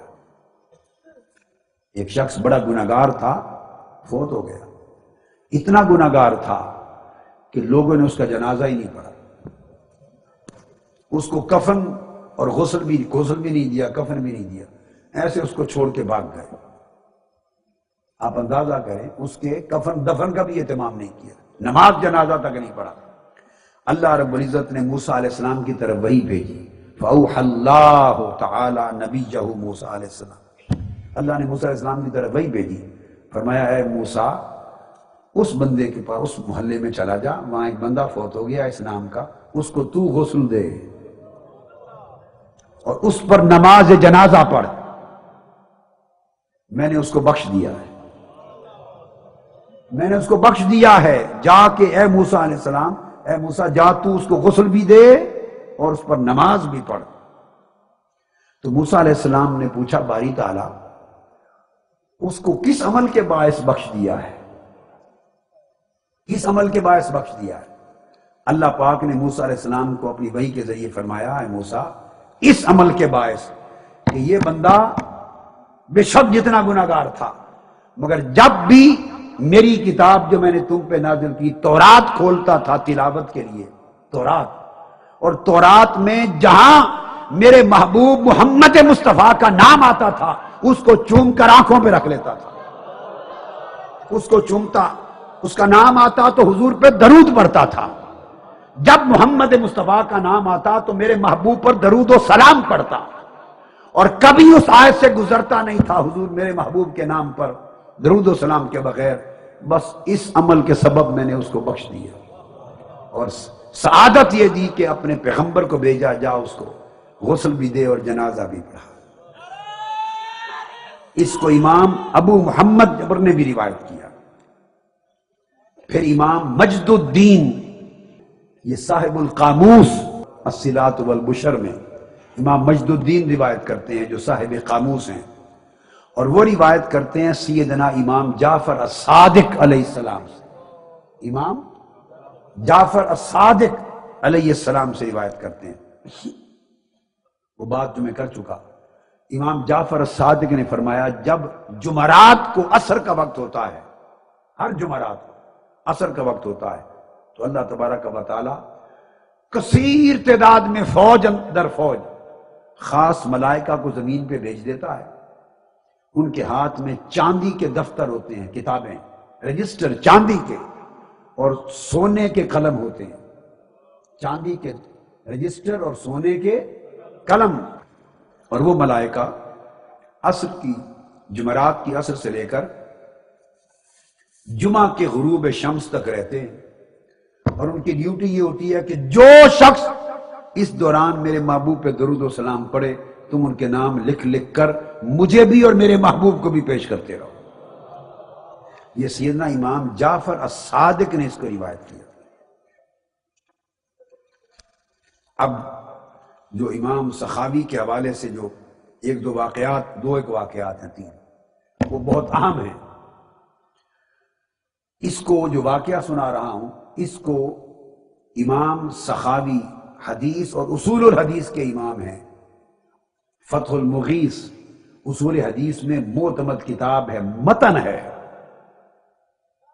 وہ جلیل القدر امام حدیث کے جنہوں نے روایت کیا، فرماتے ہیں کہ اس واقعہ کو امام سفیان ثوری نے بیان کیا، ذاتی واقعہ، اور امام سفیان ثوری امیر المومنین فی الحدیث ہیں۔ وہ فرماتے ہیں کہ خود میں نے حج کے دوران حجاج میں، حاجیوں میں ایک شخص کو دیکھا جو حج پر آیا ہوا تھا، اور میں نے دیکھا کہ ہر وقت وہ صرف درود و سلام ہی پڑھتا تھا، طواف کے دوران، سعی صفا مروہ کے دوران، عرفات میں، مینا میں، جہاں گیا دوران حج ہر قدم پر جہاں دیکھا وہ درود پاک ہی پڑھتا تھا۔ میں نے اس کو کہا اے شخص یہ مقام اللہ کی حمد و ثنا کا ہے، تکبیر کا ہے، تحلیل کا ہے، تسبیح کا ہے۔ اب یہ جگہ خاص اللہ کے ذکر کی ہے، تسبیح کی ہے، تحلیل کی ہے، تکبیر کی ہے، تلبیہ کی ہے، تم ہر جگہ صرف درود و سلام ہی پڑھتے رہتے ہو، اس کی وجہ کیا ہے؟ اس کی وجہ کیا ہے؟ امام سفیان ثوری بیان کرتے ہیں، اس شخص نے مجھے کہا جواب میں کہ حضرت اس کی وجہ یہ ہے کہ میں آپ کو اس کا سبب بتا دوں کہ میں اپنے حج پر نکلنے سے پہلے اپنے شہر میں تھا، ابھی نکلا نہیں تھا، تو میرے بھائی کی وفات ہو گئی، میرے بھائی کی موت واقع ہو گئی، اور جب اس کی ڈیتھ ہوئی تو میں نے اس کو دیکھا تو اس کا چہرہ سیاہ ہو گیا، اپنے اعمال کی وجہ سے، بعض اعمال کی وجہ سے اس کا چہرہ سیاہ ہو گیا۔ میں بڑا پریشان بھی ہوا اور شرمندہ سا بھی ہوا اور بہت دکھی ہوا، اور حج پر بھی میں نے آنا تھا کہ اب کیا بن گیا، اب میں کیا کروں، میں جنازے پہ لوگ آئیں گے دیکھیں گے میرا سگا بھائی اور چہرہ سیاہ ہو گیا۔ کہتے میں پریشان بیٹھا تھا کہ اتنے میں نے دیکھا کہ ایک شخص جس کا چہرہ سورج کی طرح چمک رہا تھا، سراپا نور تھا، وہ کمرے میں داخل ہوا، میں نے اپنے بھائی کے چہرے پہ کپڑا ڈال دیا کہ کوئی دیکھے نہ۔ وہ کمرے میں داخل ہوا، سیدھا میرے بھائی کی نعش کے پاس، اس کی میت کے پاس پہنچا اور اس کے چہرے سے کپڑا ہٹایا، اور کپڑا ہٹا کر اس کے چہرے پر ہاتھ پھیرا۔ ہاتھ پھیرنے کی دیر تھی، سیاہی دور ہو گئی اور میرے بھائی کا چہرہ 14ویں کی رات کے چاند کی طرح چمکنے لگ گیا، چاند کی طرح چمکنے لگ گیا، روشن ہو گیا کمرہ۔ بس یہ کر کے تو وہ شخص باہر نکل جانے لگا، میں پیچھے سے دوڑا، میں نے اس کے کپڑے قمیض پکڑ لیا اور میں نے پوچھا کہ اتنا احسان کر کے جانے والے، مجھے اتنے بڑے پریشانی سے، غم و الم سے نکال کر احسان کر کے جانے والے، ذرا یہ تو بتا جا کہ تو ہے کون، تو ہے کون؟ اس نے کہا کہ میں ایک فرشتہ ہوں اور میں مقرر تھا آقا علیہ السلام کے درود و سلام کو نوٹ کرنے پر، اور تیرے بھائی کا درود و سلام میں نوٹ کر کے آقا کی بارگاہ میں بھیجا کرتا تھا۔ یہ کثرت کے ساتھ درود و سلام پڑھتا، باقی اعمال کچھ اور تھے اس کے، ان اعمال کی وجہ سے اس کا چہرہ سیاہ ہو گیا۔ جب چہرہ سیاہ ہو گیا، یہ ان اعمال کا اثر تھا۔ رب کائنات نے مجھے بھیجا کہ فرشتے فوری جا، میرے مصطفیٰ پہ درود کثرت کے ساتھ پڑھنے والا شخص ہے، میں نے بخش دیا ہے، اس کے ہاتھ پھیر سیاہی دور کر کے روشن کر جا کے۔ یہ حضور کے درود و سلام کی برکت ہے جو عطا کر کے جا رہا۔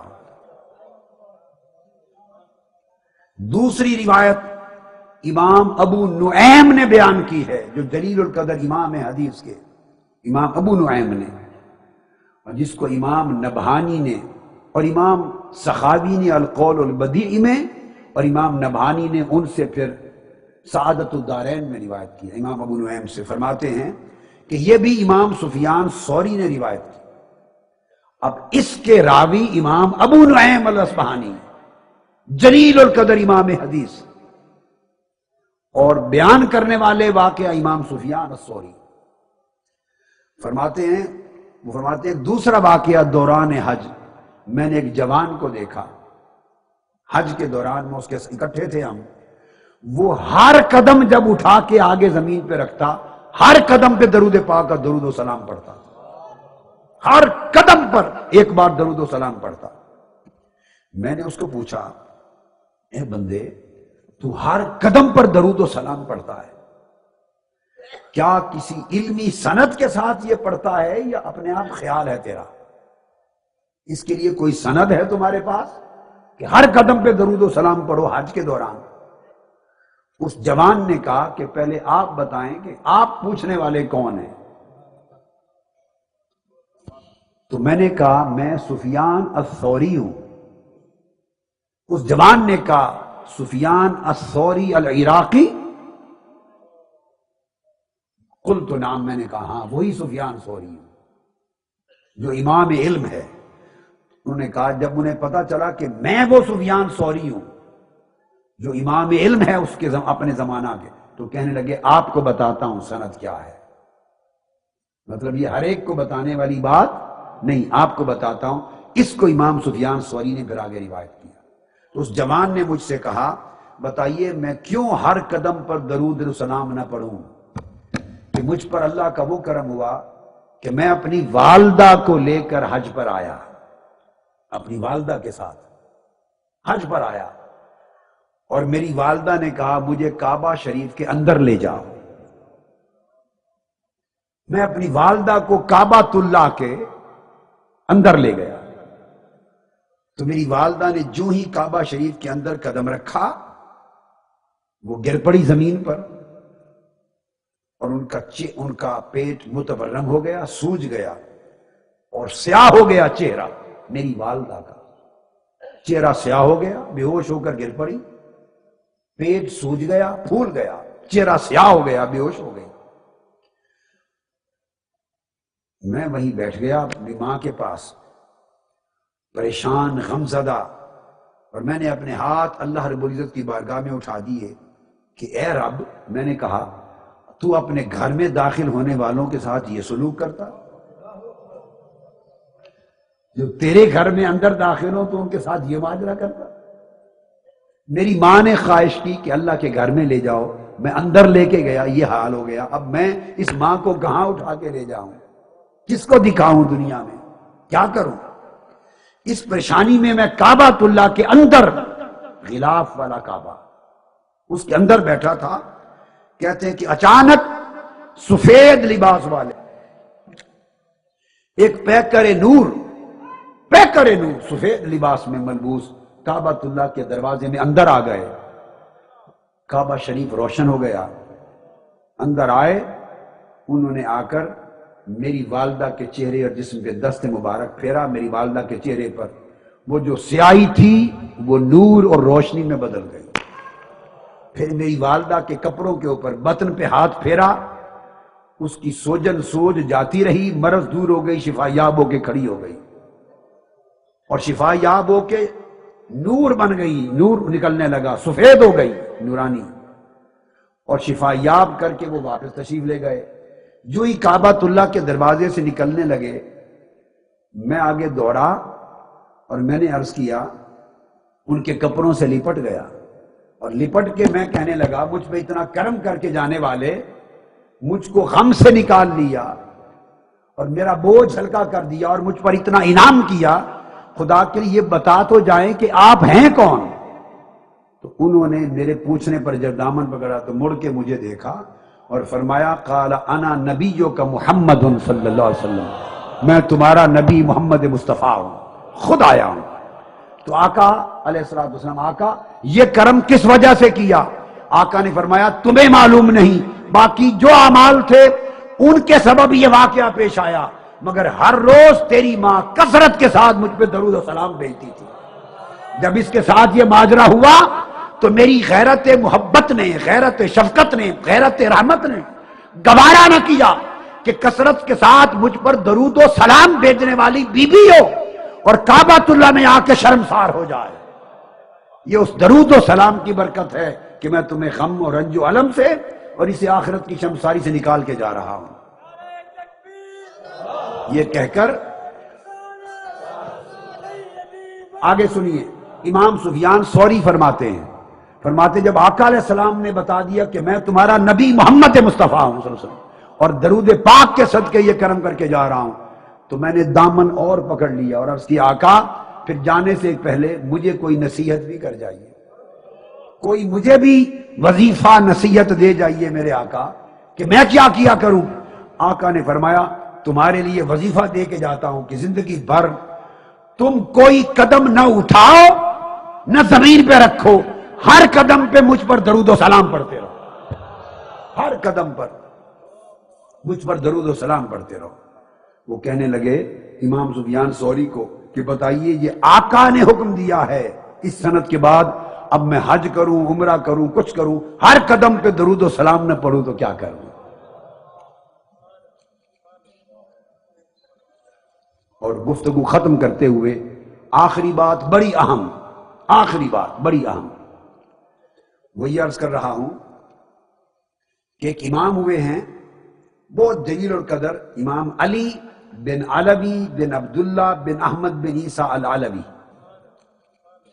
ان کی وفات 527 ہجری میں ہوئی، یعنی جلیل القدر ائمہ، قاضی ایاز کا زمانہ، امام نووی کا زمانہ، علامہ ابن تیمیہ، ابن القیم، علامہ ابن حافظ ابن کثیر سے پہلے کا دور، قاضی ایاز اور امام نووی کے دور، ان سے یہ بڑے امام، ان کا انہوں نے یہ فرمایا، اور پھر وہ ائمہ فرماتے ہیں کہ آقا علیہ السلام پر کثرت کے ساتھ درود بھیجنے والا آقا علیہ السلام کی نسبت میں پختہ ہوتا چلا جاتا ہے،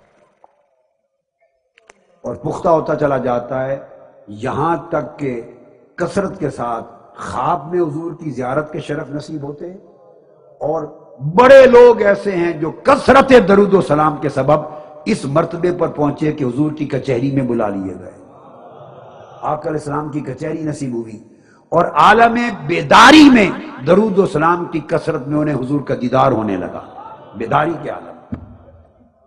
فرماتے ہیں کہ یہ حضرت علی بن علوی بن عبداللہ العلوی یہ ان ائمہ میں سے تھے، امام جلال الدین سیوطی کی طرح ان ائمہ میں سے تھے جو بیداری کے عالم میں آقا علیہ السلام کا دیدار کرتے، زیارت کرتے، کثرت درود و سلام کے سبب اس مقام پر، اور حضور سے براہ راست مسائل پوچھ لیتے تھے،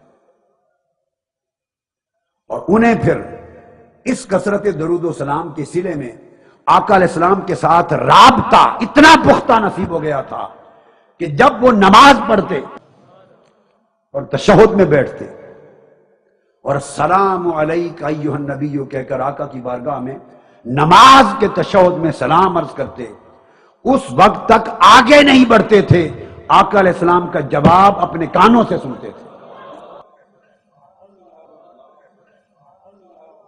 فَإِنَّهُ كَانَ يَسْمَعُ الْمُصْطَفَىٰ صلی اللہ علیہ وسلم، نماز میں السلام علیک ایھا النبی کے جواب میں خود حضور کے الفاظ مبارک سنتے، اور وہ جواب آتا ان کا نام لے کر تجھ پر بھی سلام ہو، اور بعض اوقات وہ اس کیف و سرور میں حضور کا جواب بار بار سننے کے لیے پھر تکرار کرنے لگ جاتے، بار بار السلام علیک ایھا النبی کرتے، آقا ہر بار جواب دیتے، اس کا ہر بار جواب دیتے۔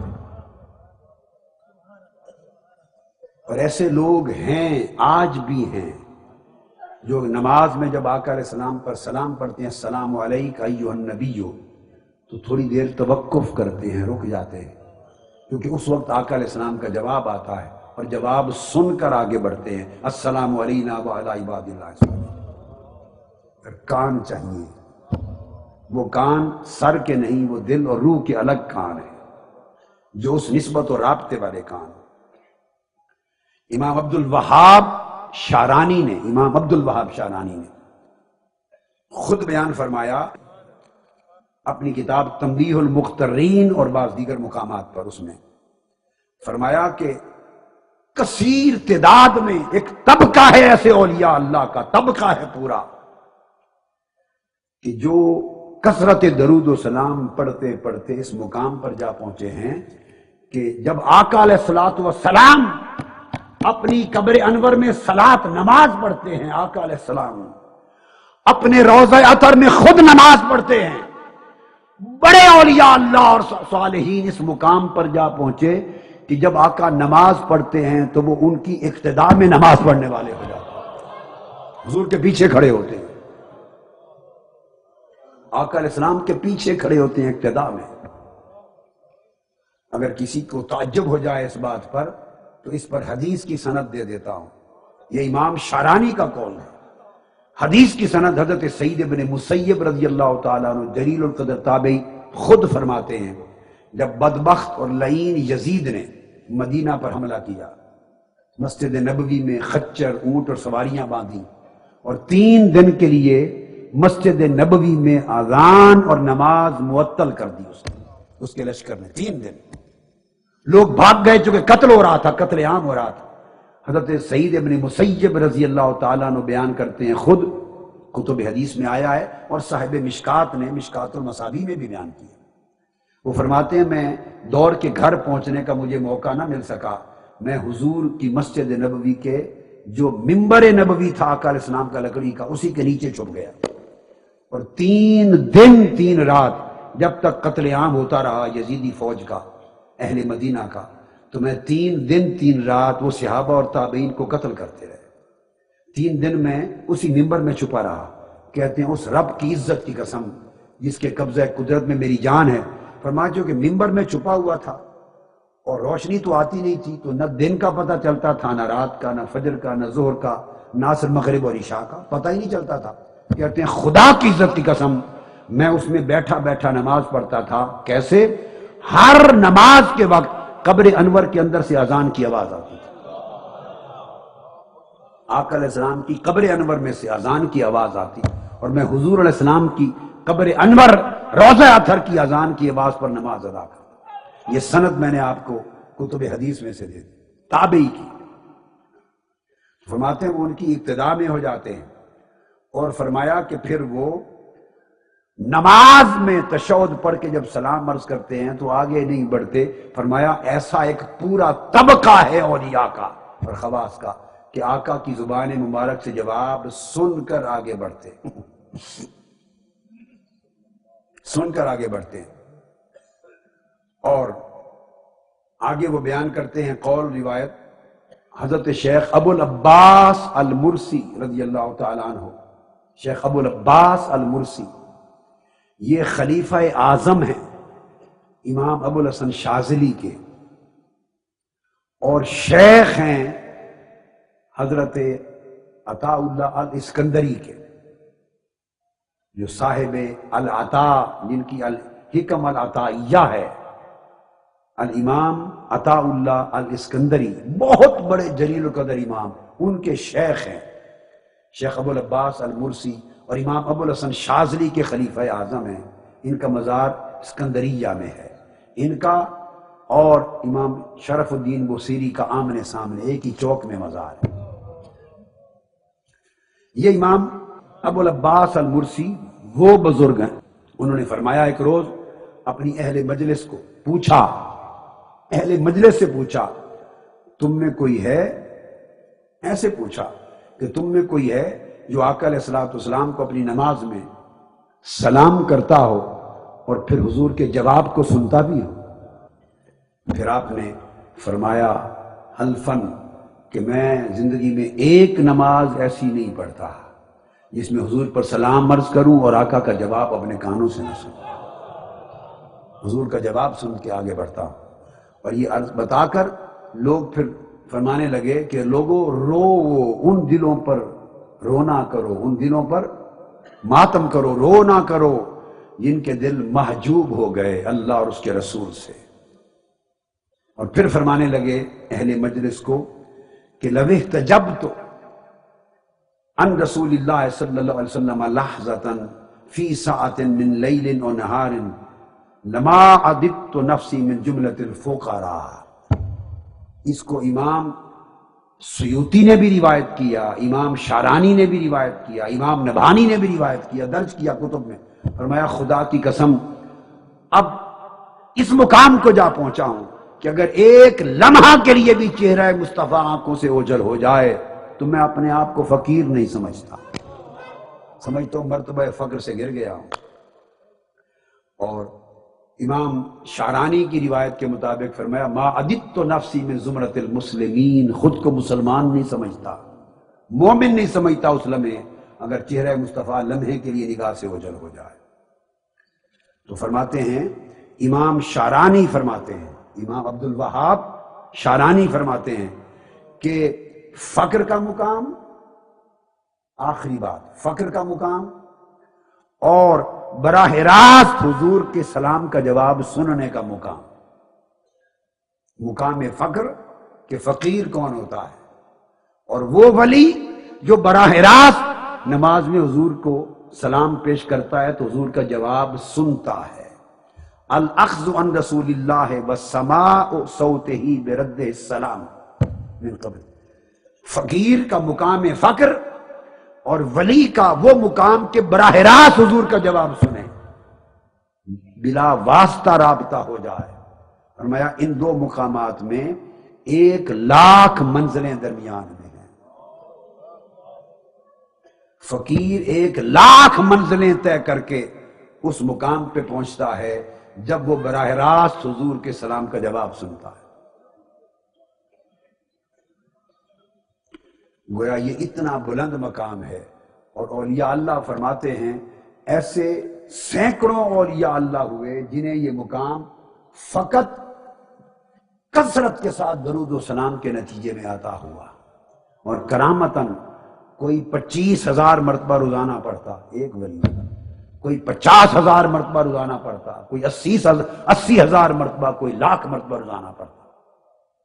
اب آپ کے ذہن میں آئے کہ 50,000 1,00,000 مرتبہ ایک شخص روزانہ کیسے پڑھ سکتا ہے؟ یہ کرامات میں سے ہے، یہ طی لسانی ہے، یہ طی لسانی ہے، یہ اسی طرح کی کرامت ہے جیسے سیدنا مولا علی المرتضیٰ جب گھوڑے پر سوار ہونے لگتے تو رکاب میں ادھر ایک قدم رکھتے، الحمدللہ رب العالمین سے قرآن شروع کرتے، اور دوسری رکاب میں دوسرا قدم رکھنے سے پہلے والناس تک قرآن ختم کر لیتے۔ یہ کرامت ہے، اور یہ کرامت حضور کے اس معجزے کی برکات میں سے ہے کہ آقا علیہ السلام نے عصر سے مغرب تک خطاب کیا، عصر سے مغرب تک، ایک ہے فجر سے مغرب، میں جو حدیث سنا رہا ہوں صحیح بخاری اور مسلم کی، عصر سے مغرب تک خطاب کیا، اور کائنات کی ابتدا سے بما ہوا کائن الی یوم القیامہ، قیامت تک ساری کائنات کے احوال 1.5 گھنٹے میں بیان فرما دیا۔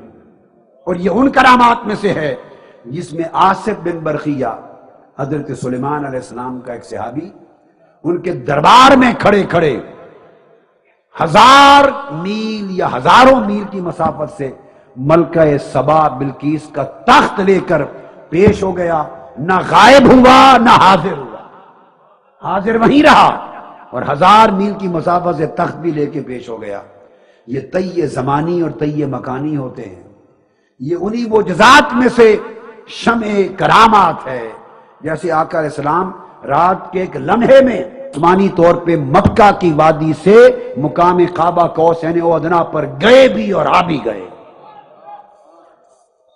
یہ تو قرآن بتا رہا ہے نا، مسجد حرام تک تو قرآن نے بھی تصریح کی ہے، من المسجد الحرام الی المسجد الاقصی، رات کے ایک لمحے میں۔ اگر مکہ سے مسجد اقصی تک قرآن کہتا ہے ہو کے آ سکتے ہیں، تو حدیث بتاتی ہے مقام قعبہ قوسین سے ہو کے آ گئے، اور قرآن نے بھی کہا سورہ النجم میں۔ آپ بات کو سمجھے ہیں نا؟ یہ اسی طرح ہے جیسے 100 سال گزر گئے عزیر علیہ السلام پر، ایک لمحہ بیتا، 309 سال گزر گئے اصحاب کہف پر، اور انہیں یوں لگا جیسے دن کے چند لمحے گزرتے ہیں۔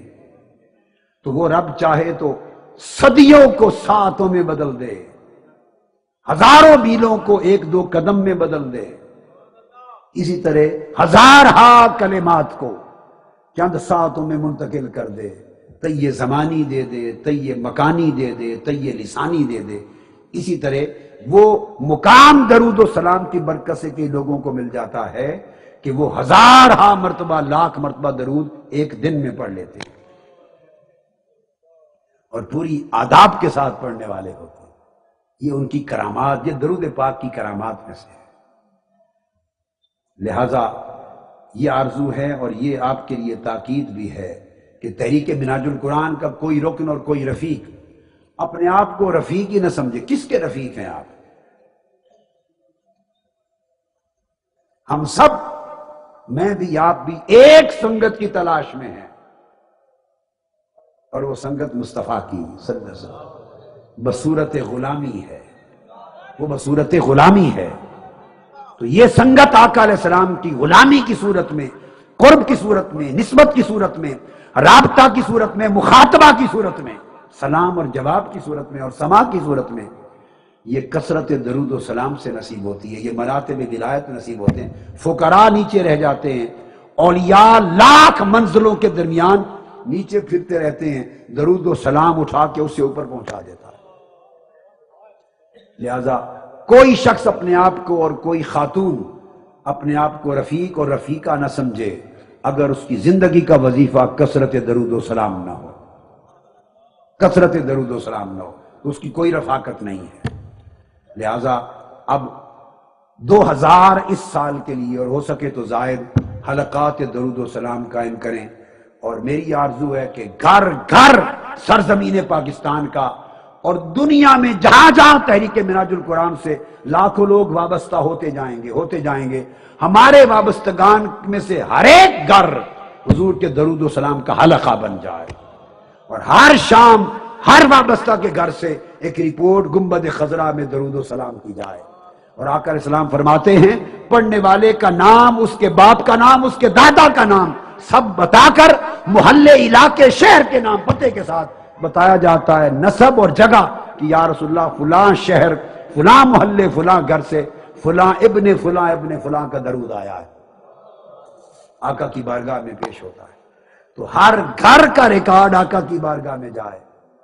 تو آخری جملہ جس پہ ختم کر رہا ہوں دوستو، تصور کریں چشم تصور میں وہ لمحہ جس کا روز درود و سلام کا ریکارڈ گنبد خضرا میں جاتا رہے گا، اور اس کی وفات اور موت کے دن تک روز جائے گا اس کا نام، اور فرشتے اس کا نام لے کر روز پیش کریں گے، اور حضور اس کے چہرے کو تک رہے ہوں گے، اس کا نسب، اس کا محلہ، اس کے گھر کا پتہ روز پیش ہوگا۔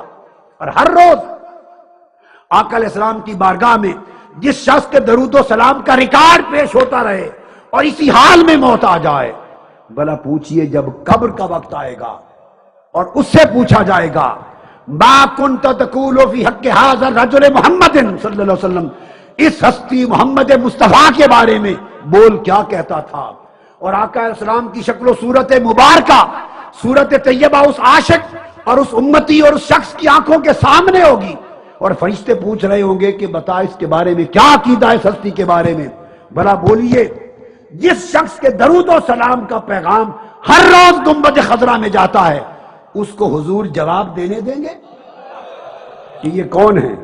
بھلا حضور جواب دینے دیں گے؟ ممکن ہے اور بعید از قیاس نہیں ہے، اور میری محبت، وجدان اور ایمان اور میرا ذوق یہ کہتا ہے آپ ہر روز گنبد خضرا تک درود و سلام کا پیغام پہنچانے والے بن جائیں۔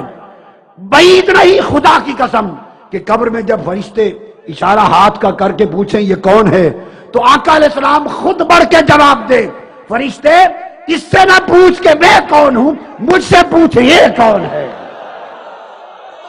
مجھ سے پوچھ یہ کون ہے۔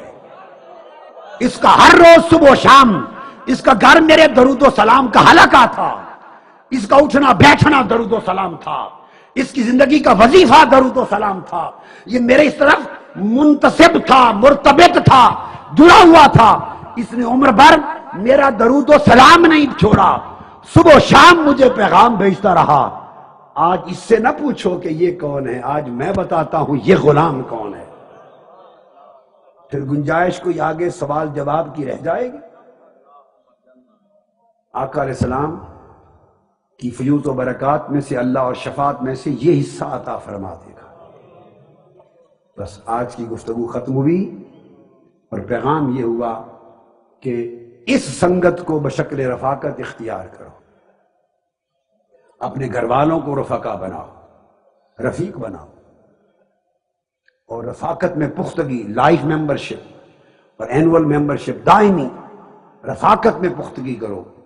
اور سنگت و رفاقت جب یہ لو تو اس کا معنی یہ سمجھو کہ اس رفاقت و سنگت سے کا مقصد، منشا اور مراد آقا علیہ السلام کی غلامی کی نسبت کو مضبوط کرنا ہے، اور آقا کی نسبت اور رابطے کی مضبوطی درود و سلام سے بڑھ کر کوئی وسیلہ ذریعہ نہیں۔ یہ تحریک منہاج القرآن کا منشور ہے۔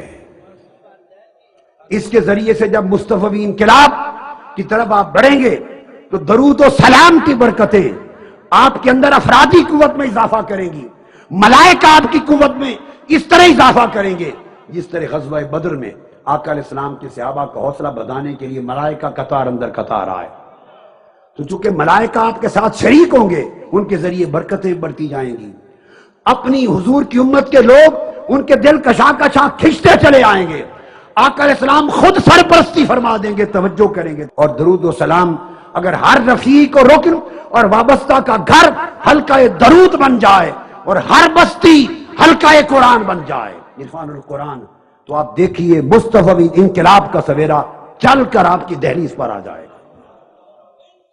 کبھی نہ بھولیے مصطفی انقلاب آپ کی منزل ہے، منزل ہے، جینا مرنا اس کے لیے، مگر کچا کام قبل از وقت ناپختہ کام نہیں چاہتا، اس کے لیے تیاری ہے، اور وہ تیاری درود و سلام اور حلقہ عرفان القرآن، آپ کو تصور نہیں ہے کہ کتنی تیاری کروا دیں گے قرآن اور حضور کے درود و سلام دو مل کر، سمندر حضور کی امت کا چل پڑے گا آپ کے ساتھ، اور انشاءاللہ اس مقام تک جا پہنچیں گے کہ انقلاب خود آپ کا دروازہ کھٹکھٹا دے گا۔ اس کو مصطفی انقلاب کی تیاری سمجھے جو سبق دیے کل کی رات اور آج کی رات۔ اللہ رب العزت ہم سب کو استقامت دے اور وہ منزل نصیب کرے جس کے لیے ہم سب زندہ ہیں۔ وما علینا الا البلاغ۔ الف اللہ چمبے دی بوٹی مرشد من وچ لائی ہو، نفی اسباد دا پانی ملیا ہر رگے ہر جائی ہو، اندر بوٹی مشک مچایا مشک مچایا، اندر بوٹی مشک مچایا، جان پلڑتے آئی ہو، جیوے مرشد کامل